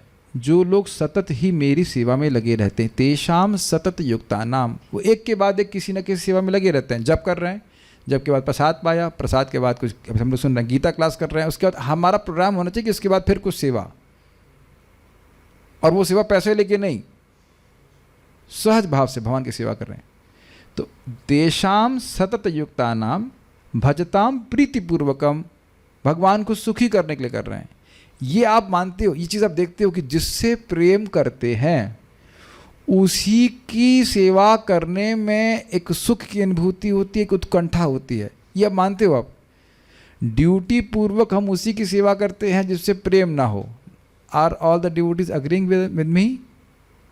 हाँ ठीक है, कर लेते हैं करते हुए। लेकिन जिसमें आसक्त होते हैं उनको सुखी करने की इच्छा होती है। यहां तक सबने देखा कि नहीं? कोई भक्त हैं जिनके प्रति आपकी बड़ी आदर भावना होती है कि ये बड़े अच्छे भक्त हैं, तो सहज रूप से आप कुछ सेवा करना चाहते हैं कि नहीं? एक भक्त हैं, वो काफ़ी प्रेम करते हैं मुझसे, तो एक स्थान पर जाना, उनके घर पे वहीं पे है, तो कह रहे हैं हम बहुत उत्साहित हैं, आप आएंगे, आपके लिए हम प्रसाद बनाएंगे, ये देंगे वो। तो हमने कहा भाई प्रेम करते हैं तभी तो उत्साहित हैं। इट्स वेरी अमेजिंग ना। उत्साह का सूत्र पकड़ में आ रहा है आपको? जिससे आप प्रेम करो उसकी सेवा करने का उत्साह नहीं होगा। अरे हाँ भी नहीं बोला, I am going to cry ना, क्या इतना नहीं समझ में आ रहा आप लोगों को? परम पूज्य जयप्रताप का महाराज आने वाले, तो अनुष्का माता जी, यदि आपको खाना बनाने का मौका मिल जाएगा तो आप रोएंगे, अरे कहाँ ये बर्डन मिल गया है कि नहीं, ऐसे सोचेंगे ना? I think you are pretty excited कि महाराज आने वाले हैं, शायद कुछ सेवा का मौका मिल जाए।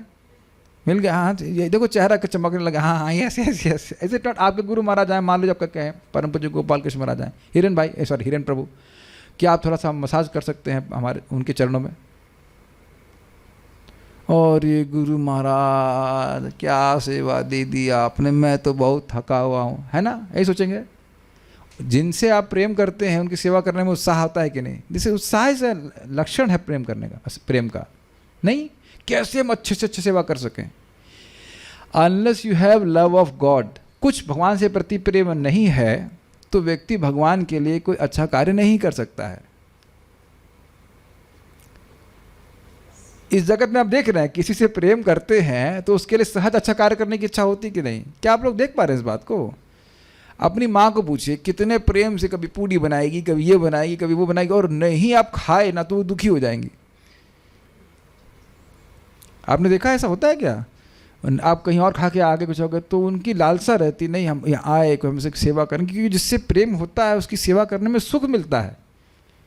तो कह रहे हैं ये सीक्रेट समझ रहे हैं। और उसमें सीक्रेट क्या है? सीक्रेट ये कि मान लो भगवान से प्रेम ना भी है, भक्तों से प्रेम है तो भगवान से प्रेम हो जाएगा। ये आप देख रहे हैं कि नहीं जीवन में? नहीं समझ रहे हैं कि भगवान से प्रेम है, नहीं है, जो भी है प्रकट नहीं दिख रहा है, प्रेम तो है लेकिन प्रकट नहीं हो रहा, तो भक्तों के प्रति आसक्त होने लगता है व्यक्ति, तो भक्तों की सेवा करने लगता है, तो भगवान में वो लोग आसक्त हैं, तो हमारी भी आसक्ति भगवान में होने लगती है। तो आपको पता है भगवान के बारे में devotees are always excited to talk about Krishna. और आप देख रहे हैं कि जैसे जैसे आप भगवान के बारे में सुनने लग जाते हैं आप भगवान के प्रति आकर्षित होने लगते हैं। आप किसी भक्त के प्रति आकर्षित हुए हैं, वो भक्त भगवान के प्रति आसक्त है, वो भगवान के बारे में आसक्ति से बोलेगा तो आप भी आसक्ति का अनुभव करेंगे। ये मैंने सिखाया था ना आप लोग को, मेरी दादी अपने पिताजी के बारे में बहुत बोलती थी, तो हम उनको मिले ही नहीं थे, पैदा ही हुए उनके बाद ऑब्वियसली इज इट नॉट, तब भी हम लोग उनके बारे में सुनने के प्रति आसक्त हो गए थे। इस मर्त जगत में मर्त प्राणी के बारे में सुन सुन के हम आसक्त हो जाते हैं। ये सूत्र समझ में आ रहा है आपको? तो कह रहे हैं जो इस प्रकार से आसक्त होकर के भगवान का भजन कर रहे हैं तो कहते हैं ददामि बुद्धि योगम तम, उनको मैं ये बुद्धि प्रदान करता हूँ। ये जो तो सो कॉल्ड संस्कृत को स्कॉलर है और भगवान का भक्त नहीं है उनको ये बुद्धि नहीं आती। ददामी, मैं देता हूँ। और अद्भुत बात है कि परमात्मा के रूप में सबके हृदय में है, लेकिन उसी व्यक्ति के को बुद्धि देते हैं जो प्रेम पूर्वक सेवा कर रहा है। ददामी बुद्धि योगम तम, कौन सा बुद्धि देता हूँ? ये न माम उपयंति, जिसके द्वारा वह मेरे पास आ जाए। और आप जानते हैं प्रीतिपूर्वक भजन का मतलब क्या है? प्रीचिंग। प्रीचिंग प्रभुपाद जी स्पष्ट बोलते हैं। अब इसको भी समझ लीजिए। हिरन भाई, अगर मैं आपको एकदम घृणा करता हूं तो 4-6 लोगों के सामने आपकी निंदा नहीं करूंगा। माइक पे बताइए आप, समझ में आ रहा है कि नहीं? बिल्कुल करेंगे। और मैं मौका ढूंढूंगा ना कि कोई व्यक्ति आए और आपकी निंदा चालू कर दे। यस, ये तो आप लोग हमने देखा ही होगा, हम लोग कभी कभी करते भी हैं। मान लो किसी व्यक्ति ने बहुत खराब बोला, मान लो मैं बहुत खराब बोल दूं तो कम से कम 6 आदमी को जरूर बताएंगे कि नहीं आप 6, अरे यूट्यूब पे वीडियो डाल देंगे बना कर, है कि नहीं? कर रहे हैं कि नहीं लोग? पलट दीजिए उसको। अब समझ में आ गया? समझ आ गया? भगवान आपको अच्छे लग रहे हैं, भक्तों से भगवान के बारे में सुना तो कुछ प्रेम हुआ कि नहीं? तो बड़े अच्छे आदमी है, आदमी नहीं, अच्छे व्यक्ति है, क्या बढ़िया बात बोल रहे हैं। और तुरंत आप उनके बारे में बोलने लगे, और अब देख रहे हैं कि बोलने लगे तो और आपकी आसक्ति बढ़ जा रही है। जो चीज़ मैं बोल रहा हूँ वो आप लोग होता हुआ देखेंगे तब विश्वास होगा। Do you all agree with that? Yes. तो जितना प्रचार करेंगे उतना अधिक भगवान के प्रति प्रेम आपका बढ़ने लग जाएगा। और फिर भगवान देंगे यही करो, यही करो, यही करो।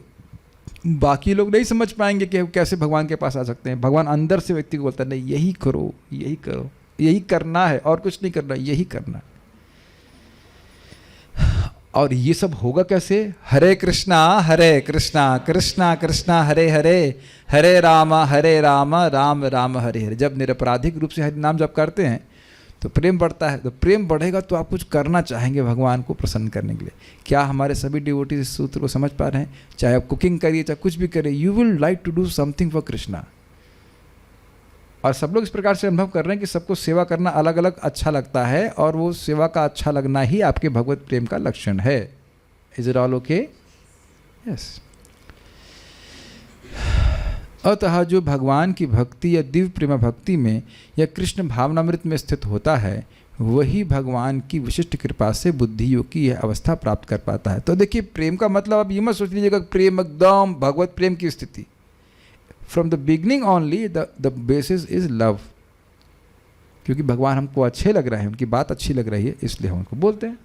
समझ रहे हैं बात?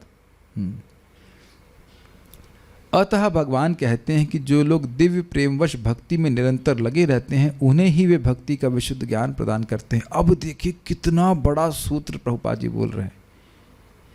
हर बार ये प्रश्न आता है प्रभु जी, हम सुनते हैं लेकिन हम भूल जाते हैं। अब बताइए सोल्यूशन प्रभुपाद क्या बता रहे हैं? कारण क्या है, समझ पा रहे हैं? कारण ये है कि सुने और उसके बाद फिर इंद्रिय तृप्ति में लग गए। तो इंद्रिय तृप्ति में लग जाएंगे तो भगवान फिर क्या ज्ञान नहीं प्रकट करेंगे, लीक हो जाएगा। ये ग्लास में पानी है, okay, this is good, can all the devotees see it? Glass में पानी है, अब मैं इसको नीचे रख दे रहा हूँ। अभी भी पानी है ना उसमें? अभी भी पानी है ना? फिर नीचे रख दे रहा हूँ, पानी है ना? फिर उठा लिया। समझ में आ रहा मैं क्या कह रहा हूँ? लीक नहीं है इसमें। नहीं तो हर बार देखेंगे ये क्या पानी कुछ कम हो गया। मैं पीने की बात छोड़ दीजिए। अच्छा, ये अनुभव हुआ होगा हमारे आश्रम के भक्तों को तो हुआ, हमको तो हुआ है कि गीज़र खोल दिया, एक ही गीज़र में हम सब लोग पानी ले लेते हैं, और बाल्टी में छेद था और सारा पानी लीक हो गया। कभी हुआ आप लोग के संग ऐसा? बाल्टी में छेद था, जाड़े का मौसम और सारा गर्म पानी लीक हो गया, और अब देखिए ये क्या हुआ? तो उसमें छेद था। ये आप लोग संग कभी नहीं हुआ है? ये हो जाता है कभी कभी। इसमें कुछ रहा। हाँ, ये कैंपर वाला देखा होगा आपने, पानी का कैंपर देखा आपने? नीचे से नल होता है, तो नल खोल देते हैं तो ऊपर से पानी गिरता रहता है। देखा पानी भरा क्यों नहीं अब तक? क्या बात है। और आप ये भी देख सकते हैं कि अगर सब सील है तो बड़ी तीव्रता से पानी बड़ करके भरा रहता है, और पानी जो ऊपर आ रहा है वह और बढ़ता जाता है। बहुत बड़ी बात हम यहाँ सीख रहे हैं कि निरंतर लगे थे, निरंतर। ये नहीं कि आज की भक्ति और कल छोड़ दिए। तो अब देख रहे हैं कि किस व्यक्ति को रियलाइजेशन मिलेंगे। क्या सूत्र मिल रहा है बताइए? जो बिला नागा भक्ति करेगा उसको रियलाइजेशन मिलेंगे। फर्स्ट थिंग इज शारीरिक निष्ठा, कि रोज करे, रोज जप करे, रोज जप करे, रोज गीता क्लास में, रोज रोज रोज रोज रोज। अब रोज रोज आने के लिए मैं फोर्स नहीं कर रहा हूँ, विवेक दे रहा हूँ, जो कि प्रभुपाद यहाँ पे बोल रहे हैं। आप लोग पढ़ाई तो किए हैं, कितने लोग अच्छे स्टूडेंट थे यहाँ पे? कॉलेज की बात कर रहा हूँ। 1, आधा बोल रहे हैं, 2, लगता है कोई कुछ पढ़ाई के लिए कुछ बोल देंगे, 3, 4 नहीं थे। ठीक है, आप लोगों ने देखा होगा कि अगर आपकी उस टीचर में श्रद्धा है और उस सब्जेक्ट को अच्छा सीखना चाहते हैं, तो सबसे पहले शायद ये होता होगा कि आप आगे जाके बैठ जाते थे और बड़ा आप नोट्स बनाते थे, पढ़ते थे और रोज जाते थे जरूर। आप लोगों का ऐसा अनुभव है कि कॉलेज में भी एक क्लास मिस कर देते तो अगली क्लास समझने में बहुत कठिनाई होती थी? और अब देखिए, हम डांट नहीं रहे हैं, प्लीज़, मैं किसी को डांट नहीं रहा हूँ, मैं केवल विवेक की बात कर रहा हूँ। देखो, क्या हम लोग अन्य कार्य करते हुए फिजिक्स केमिस्ट्री पढ़ सकते थे? कल्पना कर सकते हैं क्या आप ऐसा? समझ सकते हैं? कल्पना कर सकते हैं क्या आप ऐसा? मैं तो पढ़ा हूँ ना, tuition means coaching, IIT coaching हम जाते थे, 2-2 घंटा क्लास होती थी, और हम लोग बैठे रहते थे, सुनते रहते थे क्या बोल रहे हैं। और ये भी देखते थे कि अगर एक क्लास छूट गई तो वो अगली क्लास का लिंक नहीं समझ में आता था। देखिए मैं बिल्कुल डांट नहीं रहा हूँ, लेकिन आप ये विचार कर लीजिए कि जिस तरह से क्लास चल रही हैं, हम लोग गीता में पढ़ा रहे हैं, एक क्लास छूटेगी अगली क्लास आपको उसका लिंक नहीं समझ में आता। अब जैसे मैंने सांख्य पढ़ा दिया तो जिसने सांख्य नहीं सुना उसको आज समझने में दिक्कत आएगी, तो छोड़ दे रहे हैं। छोड़ा नहीं गया, पहले समझाया गया था। भगवान सभी आत्माओं को IIT की तैयारी जरूर करवाए कम से कम 1 साल, तब आपको समझ में आएगा कि क्या अर्थ है पढ़ाई करने का। It's a very very interesting thing. मैं अपना अनुभव बता रहा हूँ। आप लोग को याद है यहाँ पे 8 दिन शाम को सेमिनार किया था डिस्कवर योरसेल्फ का। 8वें दिन मेरे लिए लिंक समझना एकदम भारी था। मैं घबरा गया कि मेरे को आज कल क्लास देने में करूँगा क्या, मुझे समझ नहीं आ रहा है। एक माइंड का सेटअप होता है ना, वो पूरा छूट जाता है। It's not it's not that simple also. हम किसी को कुछ डांट नहीं रहे, लेकिन क्या सब लोग इस प्रकार से अनुभव करते हैं कि हम रोज़ क्लास सुनते हैं तो आसानी से समझ में आता है, और छोड़ना शुरू करते हैं तो लगता है ये क्या हो रहा है, कुछ नहीं समझ में आ रहा है, क्या बात हो रही। It's not a story. हम एकदम नहीं डांट रहे हैं, आप अपना विवेक का उपयोग कीजिए। नहीं मालूम क्लास छूट जाए तो रिकॉर्डिंग सुन लेना चाहिए ताकि कंटिन्यूटी बनी रहे। बहुत बहुत बड़ा कार्य है अपनी तरफ से सीखने का। तो निरंतर से मैं बोल रहा हूँ कि भगवत गीता को निरंतर सुने, भागवत निरंतर सुने, जप निरंतर करे। और ये कौन करेगा? जिसको क्लियर हो गया कि भैया वापस नहीं आना हमको यहाँ पे, वो करेगा। आप समझ पा रहे हैं? जो लोग भी अच्छे स्टूडेंट था उनका विश्वास था, श्रद्धा थी कि इस सब्जेक्ट हमारे लिए बहुत महत्वपूर्ण है, तभी करते थे। तो ये सब ज्ञान भगवान हृदय से प्रकाशित करते हैं कि नहीं ये बहुत महत्वपूर्ण से करना है। ओके, इस प्रकार भक्त सरलता से उनके चिदानंदमय धाम में पहुंच सकते हैं। अब आप विचार करिए, 16 माला करना क्या वाकई कठिन है? कल मैं हिरण भाई को पूछ रहा था, क्या वाकई कुछ कठिन है इसमें? कठिन कुछ भी नहीं है। लोगों को ये विश्वास ही नहीं कि ये जप करने से हम भगवान के पास चले जाएंगे। भगवान कम ऑन, क्या केवल तुलसी जी को जल देने से, प्रणाम करने से, पूजा करने से हम भगवान के, कम ऑन, भगवान के पास? और मैं ये क्वेश्चन आपको करना पड़ेगा। और आप देखिए, पता नहीं मेरे भक्त आप लोग तो समझ नहीं पा रहे हैं, ये कन्विक्शन इतना आसान नहीं है जितना आप सोच रहे हैं, हम सोच रहे हैं।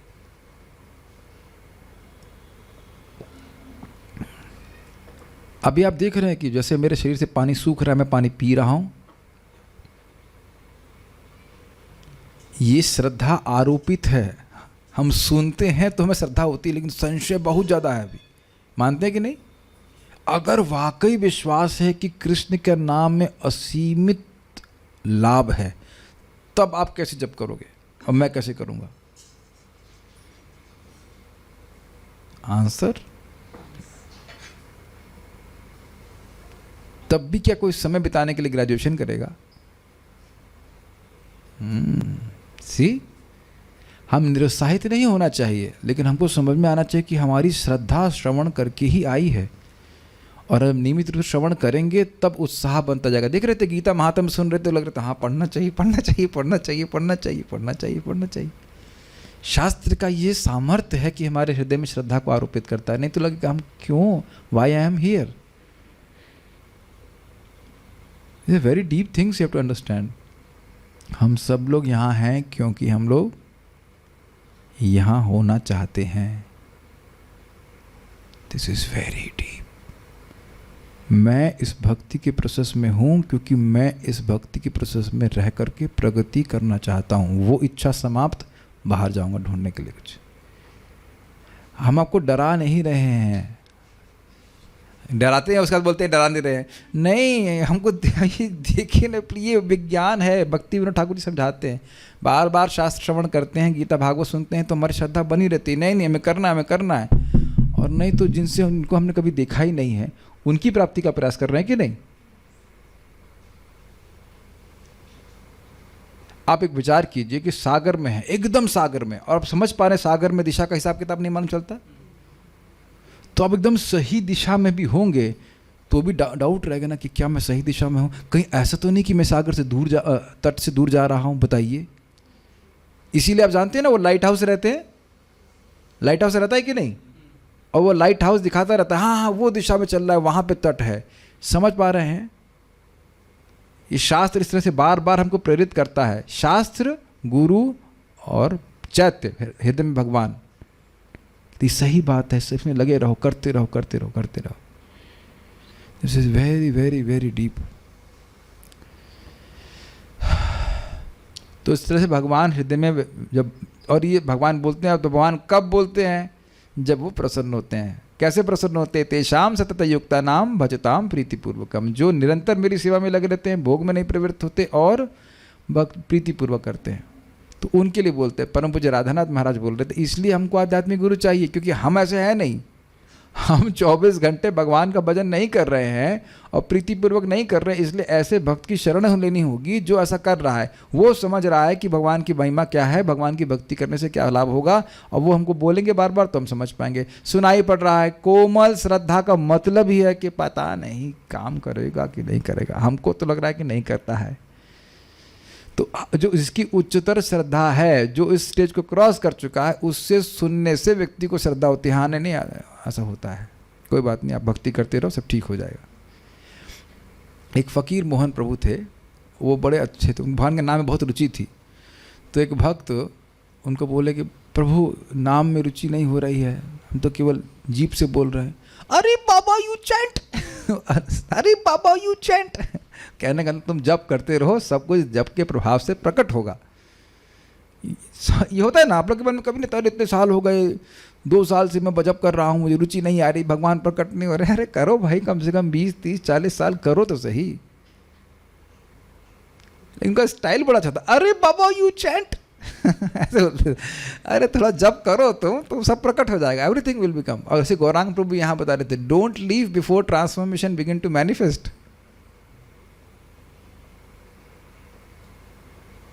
ठीक है,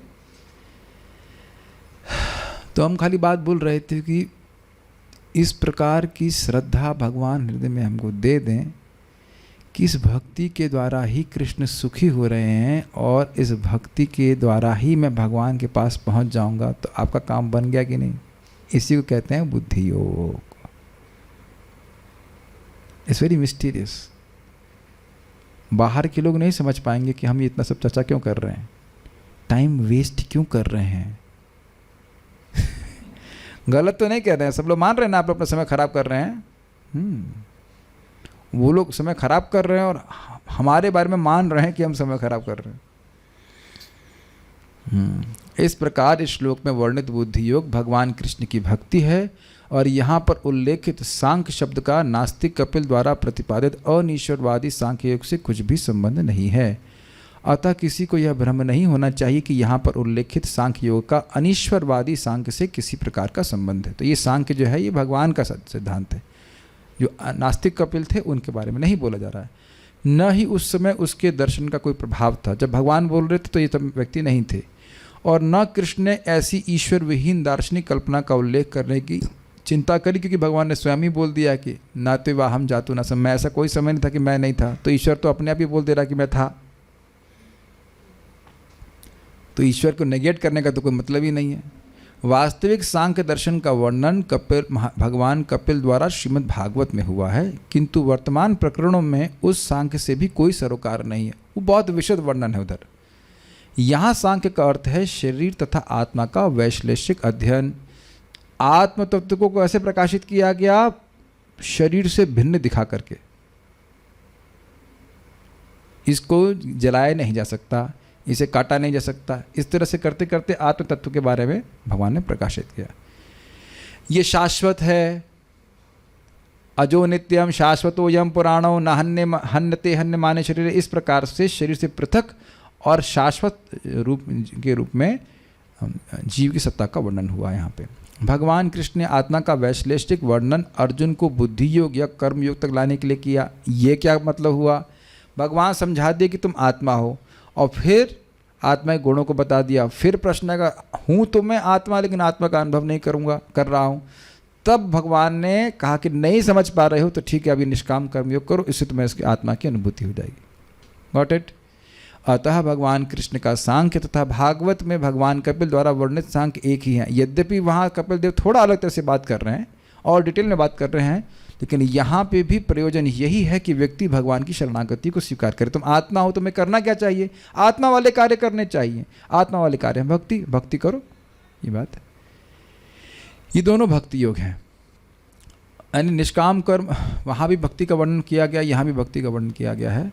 अतः भगवान कृष्ण ने कहा है कि केवल अल्पज्ञ ही सांख्य योग तथा भक्ति योग में भेदभाव मानते हैं।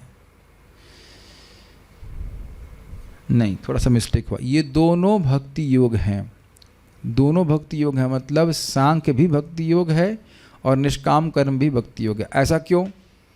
सांख्य में यह ढूंढा जाता है कि आत्मा कौन है, फिर पूछेंगे परमात्मा कौन है, अच्छा भगवान ये है, अब उनकी शरण में जाते हैं। और निष्काम कर्म में पहले ही भगवान को समर्पित किया जा रहा है, तो अंतर कोई नहीं है, क्योंकि भगवान को लक्षित करके उनकी शरण में जा रहा है। तो दोनों ही भक्ति योग हैं। भक्ति योग का मतलब भक्ति योग के एटलीस्ट स्टार्टिंग पॉइंट से।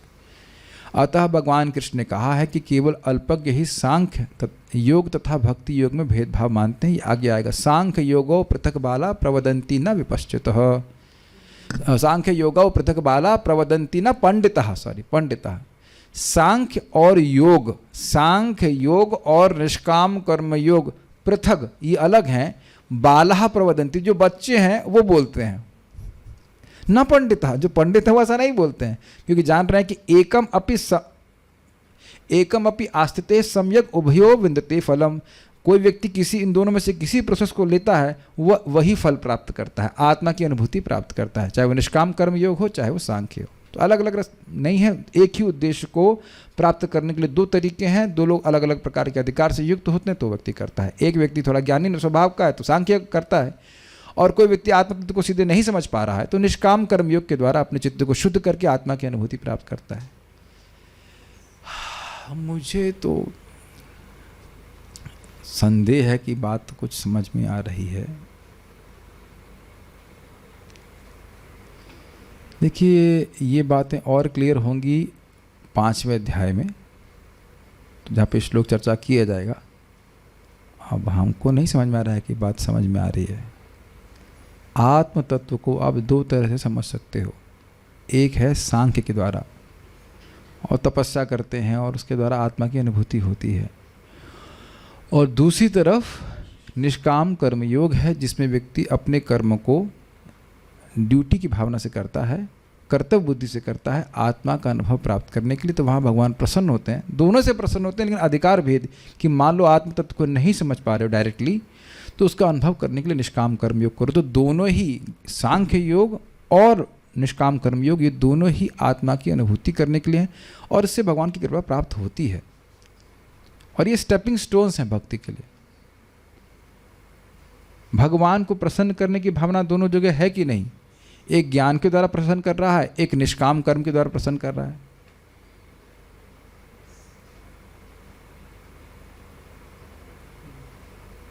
अब तो हमारी सारी मुस्कान चली गई, बहुत कठिन लग रहा है। ठीक है, क्या कर सकते हैं। निसंदेह अनीश्वरवादी सांख्य योग का भक्ति योग से कोई संबंध नहीं है। क्यों नहीं है संबंध? जब भगवान को ही गायब कर दिया तो भक्ति योग से संबंध क्या होगा? फिर भी बुद्धिहीन व्यक्तियों का दावा है कि भगवद गीता में अनीश्वरवादी सांख्य का ही वर्णन हुआ है। ना, ऐसा कोई वर्णन नहीं है। अतः मनुष्य को यह ज्ञान लेना चाहिए कि बुद्धि योग का अर्थ कृष्ण भावनामृत में पूर्ण आनंद तथा भक्ति के ज्ञान में कर्म करना है। सुख से कर्म करे, कर्म करे, चिंता नहीं करे, और भगवान से प्रसन्न हो ये समझते हुए कार्य करे। जो व्यक्ति भगवान की तुष्टि के लिए कर्म करता है, चाहे वह कर्म कितना भी कठिन क्यों ना हो, वह बुद्धि योग के सिद्धांत के अनुसार कार्य करता है और दिव्य आनंद का अनुभव करता है। ये बड़ा रुचिकर है। देखिए, जब आप भगवान की प्रसन्नता के लिए कोई कार्य करेंगे, आप एक उसमें रस का अनुभव करेंगे।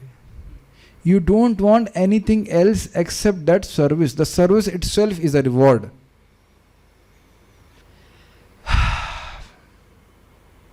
विचार कीजिए, भगवान के लिए निष्काम भाव से आप सेवा करें तो वो सेवा ही सुख देने वाली होती है।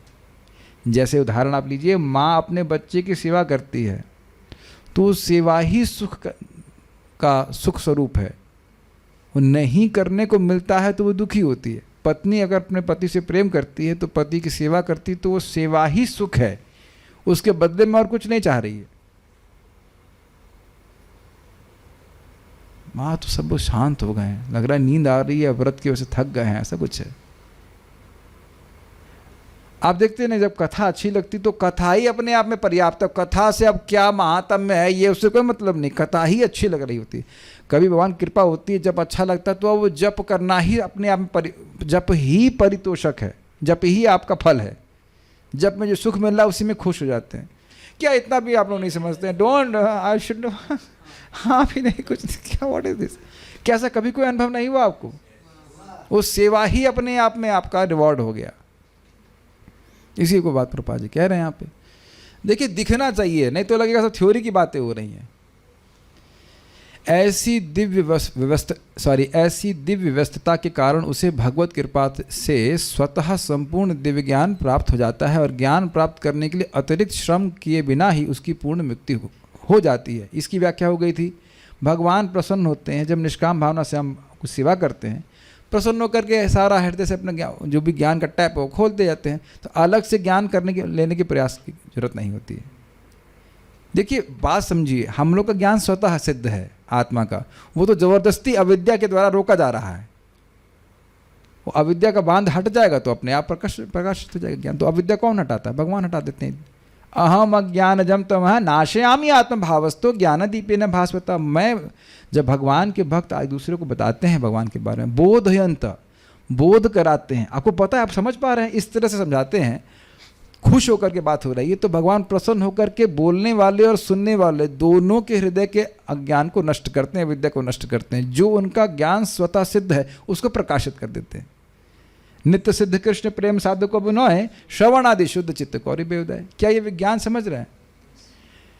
मुझे ये भी याद आ रहा है कि कम से कम 15 साल 20 साल तो लगता है विज्ञान समझने में। बार बार सुनते रहें भक्ति का विज्ञान, तब समझ में आता है कि क्या बोल रहे हैं। 12 साल रहे साधु की टोली, तब समझे कि बोली। ये हिसाब किताब। आप लोग ऐसा अनुभव कर रहे हैं कि पहले कोई ब्लैंक से रहते थे, वही बात बोल रहे हैं लेकिन ब्लैंक रहता था, क्या बोल रहे हैं ना। अब धीरे धीरे समझ में आता है कि हाँ वो क्या बोल रहे हैं। ये भी एक अच्छी बात है कि गुस्सा होने की जरूरत नहीं है, वो बेचारा समझ ही नहीं पा रहा है। ABCD सीखते इस पढ़ते पढ़ते शेक्सपियर की नॉवल पढ़ने में कम से कम 10 साल लगे, फर्स्ट से लेकर 10th। अब गीता का श्लोक क्या एक ही दिन में समझ लोगे, है कि नहीं?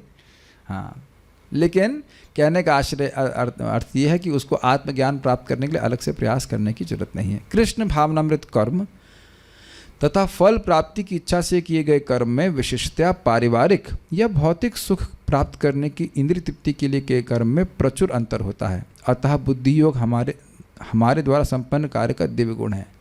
तो ये बात लास्ट है, आगे नहीं इसको पढ़ेंगे, कल पढ़ेंगे कि बुद्धि का उपयोग करे। मैं आत्मा हूँ, सार टेक अवे पॉइंट, मैं आत्मा हूँ, भगवान से मेरा नित्य संबंध है, मैं उनका नित्य दास हूँ। क्लियर? मेरा शाश्वत रूप से भगवान से निष्काम संबंधी है, तो मैं अपने देह के लिए या देह संबंधित वस्तुओं के लिए, उनकी प्राप्ति के लिए भगवान का भजन नहीं कर रहा हूँ। भक्ति को मैं वहाँ खर्च नहीं कर रहा हूँ। भक्ति कर रहा हूँ ताकि मेरी भक्ति बढ़ जाए। होता ना कंजूस, खाली पैसा इकट्ठा करता रहता, खर्चा नहीं करता है कि नहीं? और कुछ सोचो नहीं, अरे भक्ति तो असीमित लाभ मिल रहा, तो स्वर्ग प्राप्ति करने में क्या दिक्कत है, थोड़ा पैसा मांगने में क्या दिक्कत है? तो नहीं, दिक्कत है, टाइम लगेगा प्रगति करने में। भक्ति कर रहे हैं और भक्ति को बढ़ाने के लिए ही भक्ति कर रहे हैं, ये इतनी बात हमको समझनी होगी। क्यों? क्योंकि भगवत प्रेम अगर होगा तो भक्ति का कोई भी अंग हमको असीमित सुख देगा। जितनी भक्ति बढ़ी रहेगी उतना भक्ति के संपादन करने में सुख मिलेगा। ओके, जय वृंदा माता जी, क्या बोला मैंने, कुछ समझा पाएंगे आप? जो समझ में आया, क्या बुद्धि हमें लगानी चाहिए, इसको कहते हैं भक्ति तत्व विवेक। हमें अपने इंद्रिय तृप्ति के लिए भक्ति को खर्च नहीं करना चाहिए। ओके, और फिर भक्ति क्यों करनी चाहिए? भगवान को खुश करने के लिए।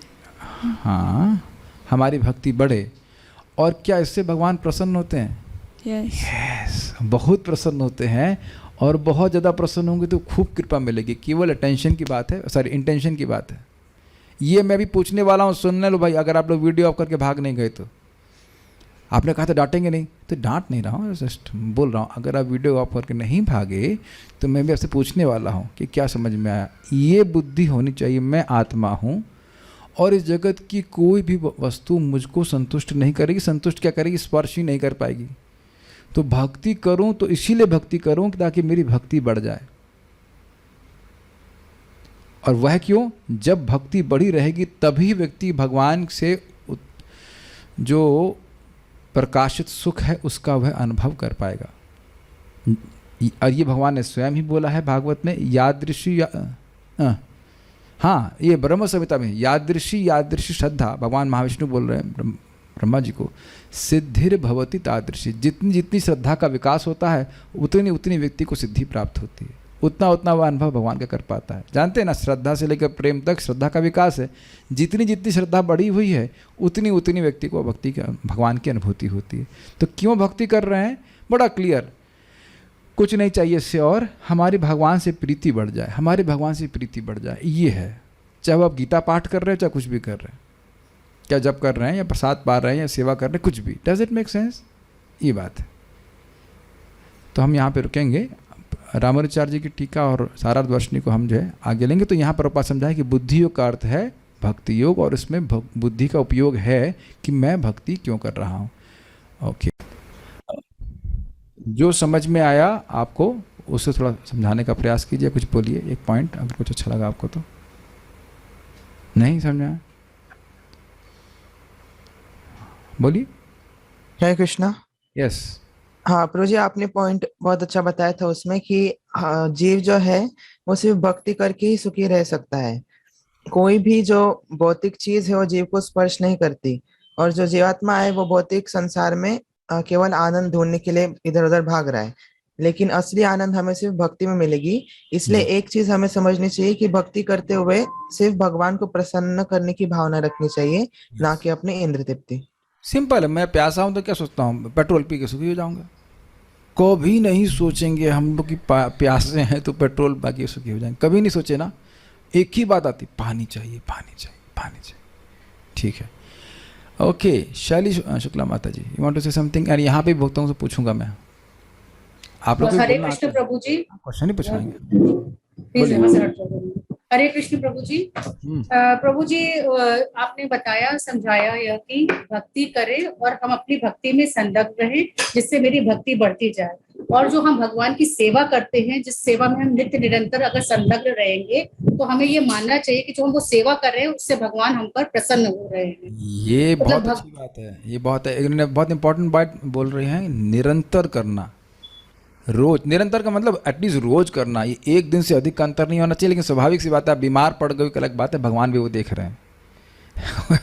अब ये नहीं कि बुखार में पड़े हुए तो और ये तो अंतर आ गया, अब तो भगवान मुझसे अप्रसन्न है, वो बात नहीं है। लेकिन there is a fix program what we are suppose to do. कोई छुट्टी नहीं है। लेकिन कोई छुट्टी जब नहीं है बोला जा रहा तो इसको कोई आप लाइक बाध्यता के रूप में मत लीजिए। क्यों कोई छुट्टी नहीं है बताइए? क्योंकि मेरा प्रेम मुझे बढ़ाना है। एक एक दिन भगवान के पास जाने के लिए बहुत अच्छा मौका है। ठीक है, ओके, वेरी गुड। निरंतरता के पॉइंट समझने वाला है। सुरभि माता ji want to say something? Yes please.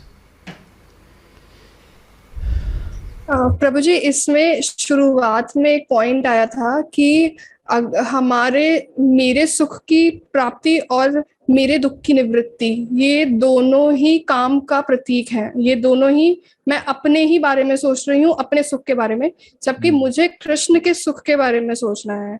तो इसको अगर मैं अप्लाई करूँ तो यदि मुझे जब अच्छा नहीं भी लग रहा, बट क्योंकि वो भगवान को प्रसन्न कर रहा है, उन्हें सुख दे रहा है, तो वो किया जाना चाहिए निरंतर। हाँ, और ये बड़ा रुचिकर है। जैसे मेरे को हल्का बुखार है तो अभी मैं गिलोय का जूस पी रहा हूँ, तो आज सुबह उठते ही मैं प्रतीक्षा कर रहा था कि कब गिलोय का जूस आएगा, जबकि बहुत कड़वा है। कड़वा है लेकिन पीने का बहुत उत्साह है क्योंकि मेरे लिए अच्छा है।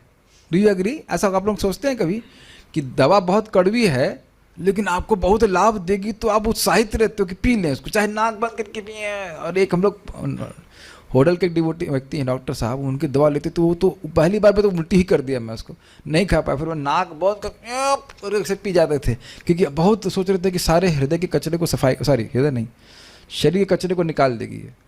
तो इस जगत में भी हम देखते हैं कि कड़वी दवा भी ग्रहण कर लेता है अगर मानता है कि वो हमारे लाभकारी है, और इतना कड़वा तो है ना भगवान का नाम, इट कैन बी जस्ट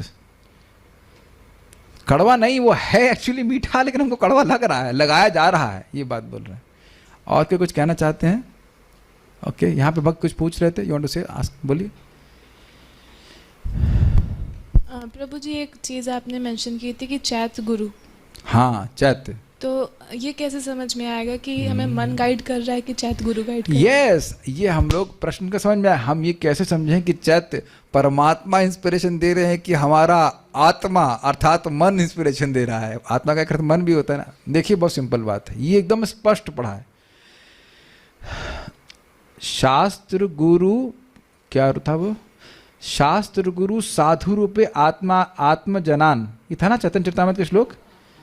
शास्त्र गुरु मतलब चैत्य गुरु, और साधु के रूप में वह जीव को ज्ञान दे रहे हैं। अब कैसे था ये? शास्त्र है, शास्त्र सेंटर में है पहली बात, क्योंकि शास्त्र हमारे सामने है, भगवान हम भी देख नहीं रहे, शास्त्र को देखना है। शास्त्र है, और शास्त्र की अधिक अंडरस्टैंडिंग साधुओं को होती है क्योंकि वह भजन कर रहे हैं। ये बात समझ में आई? सेकंड, हम पढ़ रहे हैं तो हम अब जिस चेतना पे होंगे उतना ही शास्त्र पढ़ेंगे, लेकिन वही चीज़ अब जो भक्त भजन किया है वो स्पाइरल में ऊपर है, स्पाइरल वाला एग्जाम्पल पता है ना, उसकी चेतना ऊपर उठी हुई है तो वो और अधिक शास्त्र को देख रहा है, देख पा रहा है, ऐसा कहना चाहिए। तो वह शास्त्र को एक्टिवली एक्सप्लेन करते हैं, पैसिवली नहीं। अरे देखो इस श्लोक कितना सुंदर है, आज क्या सुंदर है, देखें आप लोग कभी ऐसा अनुभव नहीं किए? हमें तो कुछ सुंदरता नहीं दिख रही, अरे तो बहुत अच्छा है, बहुत अच्छा है। तो अच्छा, और हृदय में भगवान आपको प्रेरणा देंगे, ये सही है, देखो कितना अच्छा है।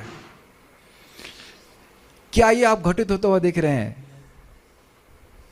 Is it not happening with all the devotees here? हम लोग जब श्रीला विश्वनाथ चक्रवर्ती ठाकुर जी की टीका पढ़ रहे हैं या प्रभुपाद जी की टीका पढ़ रहे हैं, कोई भी टीका पढ़ रहे हैं, तो कुछ अंदर से रेजोनेंस हो रहा है ना कि सही है।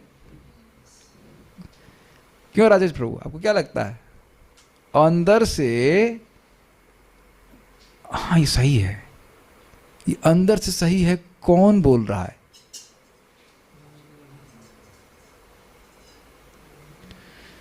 सोचने वाली बात है ना। अंदर से कोई बोल रहा है ना कि सही है, क्योंकि अभी अपने चाचा जी को बोलेंगे तो एक्ट। मेरे एक कजिन को मैं बोला, थोड़ा सा बताया कि इंसान जानवर का अंतर, अरे चैट बंद कर। ठीक है कोई बात नहीं, कमान चिल रिलैक्स। तो वो प्रेरणा कौन दे रहे हैं? वही भगवान दे रहे हैं। तो फालतू आदमी, अरे देख गीता तो कोई भी लिख सकता है, ऐसे लोग भी तो घूम रहे हैं ना। हम तो एकदम प्रत्यक्ष देख रहे थे कि नामनिष्ठ प्रभु आए, 400 बच्चों में केवल मेरे को अच्छा लगा, और बाकी लोग भक्त बने कि नहीं बने हमको नहीं पता। एक मेरा मित्र था, वो बीच में था, हाँ लाइक न्यूट्रल, ठीक है ठीक है, क्योंकि पहले भी कुछ आध्यात्मिक प्रवचन सुनता रहता था, तो he was not pretty excited about it. But बाद में वो भी डिवोटी हो गए, प्रभुपाद जी ग्रंथ पढ़े। तो क्या आप नहीं समझ रहे कि भगवान ने मेरी सहायता करी? और आपको भी भक्तों से मिलाया था, जब आप पहली बार मिले होंगे तो आपको इज राइट, और आपके परिवार वालों को अभी भी लग रहा है कि राइट और रॉन्ग, मुझे we are not very clear about it, it is right और रॉन्ग, राइट और left, we just don't know. लेकिन आपको कन्विंस कर रहे हैं ना भगवान की नहीं ये करना ही है, करना ही है। सी, तो ये भगवान की सहायता है, समझ, ये दिख रहा है आपको सहायता है। यस, आपको हृदय में महसूस होता है मैं सुबह उठूंगा, मैं जप करूंगा, ये भगवान की सहायता है। नाम की महिमा सुन करके व्यक्ति खुश हो रहा है, विश्वास हो रहा है, ये भगवान की सहायता है। तो समझ में सहायता कैसे हो रही है? साधु बोल रहे हैं शास्त्र के आधार पर, शास्त्र भगवान का ही वचन है, और भगवान अंदर से सहायता दे रहे हैं समझने के द्वारा। आप जानते हैं कि एक भी बात अगर गीता भागवत की समझ में आ गई तो पूरा जीवन रिफ्रेम कर देगा। जिसको ये समझ में आ गया कि भक्ति करके मुझे भक्ति प्राप्त करनी, उसकी जीवन ही पूरा चेंज हो जाएगा। सबसे तीव्र साधन है, सुनाई पड़ रहा है ये बात? इससे श्रेष्ठ साधन शाश्वत जीवन में कभी नहीं कर सकते। भक्ति प्राप्त करने के लिए भक्ति कर रहा है, इससे सबसे तीव्र शुद्धिकरण होता है। But one has to catch it. Okay. और कोई बात कुछ पूछना चाहते हैं आप में से कुछ कहना चाहते हैं? Okay, will stop here. हाँ जी, प्रश्न है, माइक पे पूछिए.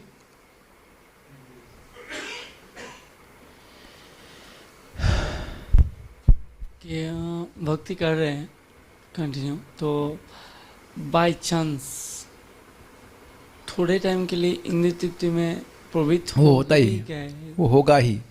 जब व्यक्ति अनर्थ निवृत्ति की स्टेज में है तो बहुत बार तो वह इंद्रियों को रोक लेगा और बहुत बार उसको इंद्रियां रोक लेंगी. तो ये कोई बड़ी बात नहीं है. ये सब करते हुए भी और देखते हुए कि हाँ ये हमारी कमजोरी है, इसे कितने हृदय की दौर्बल्य, पता है कि नहीं करना चाहिए फिर भी कर देगा, फिर भी भक्ति करते रहना चाहिए.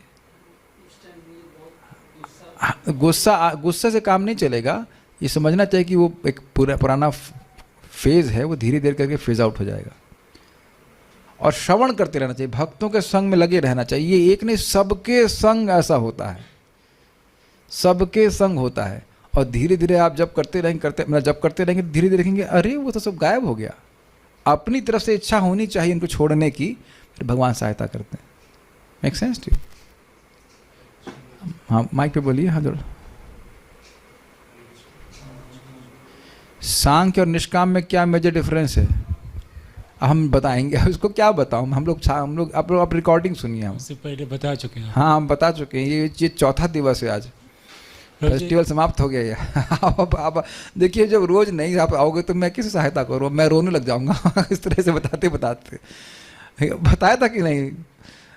तो आप अपनी तरफ से कुछ मेहनत करनी चाहिए कि नहीं. भाई वीडियो ऑफ करके कर रहे हैं तो स्वाभाविक सी बात है, सब्जी काटते हुए कर रहे हैं तो सब्जी काटते हुए रिकॉर्डिंग भी सुन लीजिए ना. क्या दिक्कत है? कोई प्रॉब्लम नहीं. मल्टीटास्किंग करके आप लाइव सुन सकते हैं तो मल्टीटास्किंग करके रिकॉर्डिंग सुनिए ना. एक ही श्लोक पे 4 दिन से पढ़ा रहा हूँ, चौथा दिवस है, तो कुछ अपना तभी तो कर्तव्य बनना चाहिएगा कि आप सुने उसको. हम एक ही चीज़ को कितनी बार बताऊंगा बताइए. खैर पूछिए, लेकिन हम बताएंगे नहीं. हाँ बोलिए. इसमें आप बता रहे थे कि भगवत धाम जानने के लिए लोग उसमें क्या करते हैं, भक्त कुछ होते हैं जो नए होते हैं, जो नहीं जानते हैं. भक्ति तो करते हैं लेकिन उनको ये पता होता है कि हम भगवत धाम चले जाएंगे, लेकिन किसी को डाउट भी होता है कि हम जाएंगे कि नहीं. ज़्यादा तो डाउट ही होता है, डाउट ही रहता है. हाँ. लेकिन इसमें आपने बताया कि नहीं, हमें भक्ति करने के लिए ही भक्ति करना है जिससे हमारी भक्ति बढ़े. यस. भगवत धाम के लिए नहीं. लेकिन अब जो डाउट में है कि नहीं हम भगवत धाम जाएंगे नहीं जाएंगे, भक्ति कर रहे हैं पता नहीं हो पाएगा नहीं हो पाएगा, तो उससे स्थिति परिस्थिति में उसको कैसे समझना चाहिए? सुनना चाहिए. जिन लोगों की अधिक श्रद्धा है उनको सुनिए. मतलब भागवतम भगवत गीता सुनना चाहिए ना. भगवत गीता भागवत सुनेंगे तो सही रास्ते पे रहेंगे. आपने अच्छा प्रश्न किया है. मैं उदाहरण बताऊंगा कि मान लीजिए कभी ऐसा प्रसंग हुआ है कि आप रास्ते पे हैं, स्कूटर भी है और रास्ते में कोई मील का पत्थर नहीं है. कभी ऐसा हुआ है आपको? एकदम सही रास्ते पे हैं, एकदम सही रास्ते पे, लेकिन लगता है पता नहीं स्पीड, हम तो धीरे धीरे स्पीड कम हो जाती है. ये हम लोग के संग हो चुका है. बस पार्टी में थे और इधर रतनगढ़, राजस्थान में रतनगढ़ है, वहाँ पहुँचना था और वहाँ रोड बन रही तो सारे मिल के पत्थर उखाड़ दिए हमने. हम लीडर थे, हम कहें हमको सही रास्ते पे हैं क्या? एकदम गाड़ी की स्पीड जो है स्लो हो गई. तो बारंबार जब शास्त्र सुनते तो अब देखिए मन में आता है ना, सही रास्ते पे हो, करते रहो, तो आप चलते रहेंगे तो पहुँच जाएंगे. मैं एग्जाम्पल देता हूँ. मान लीजिए आप ऐसे करके अनुलोम विलोम कराएं तो अब आप देख करके नहीं समझ पाएंगे कि 72,000 नाड़ियां शुद्ध होती हैं.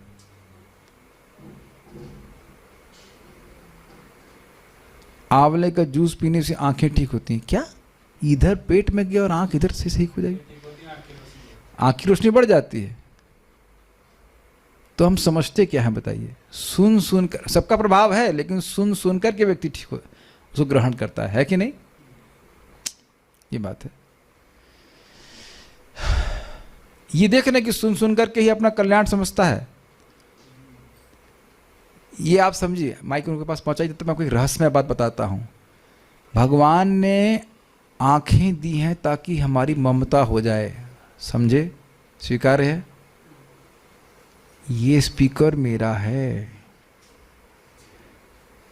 ये कैमरा मेरा है, ये भक्त मेरा है.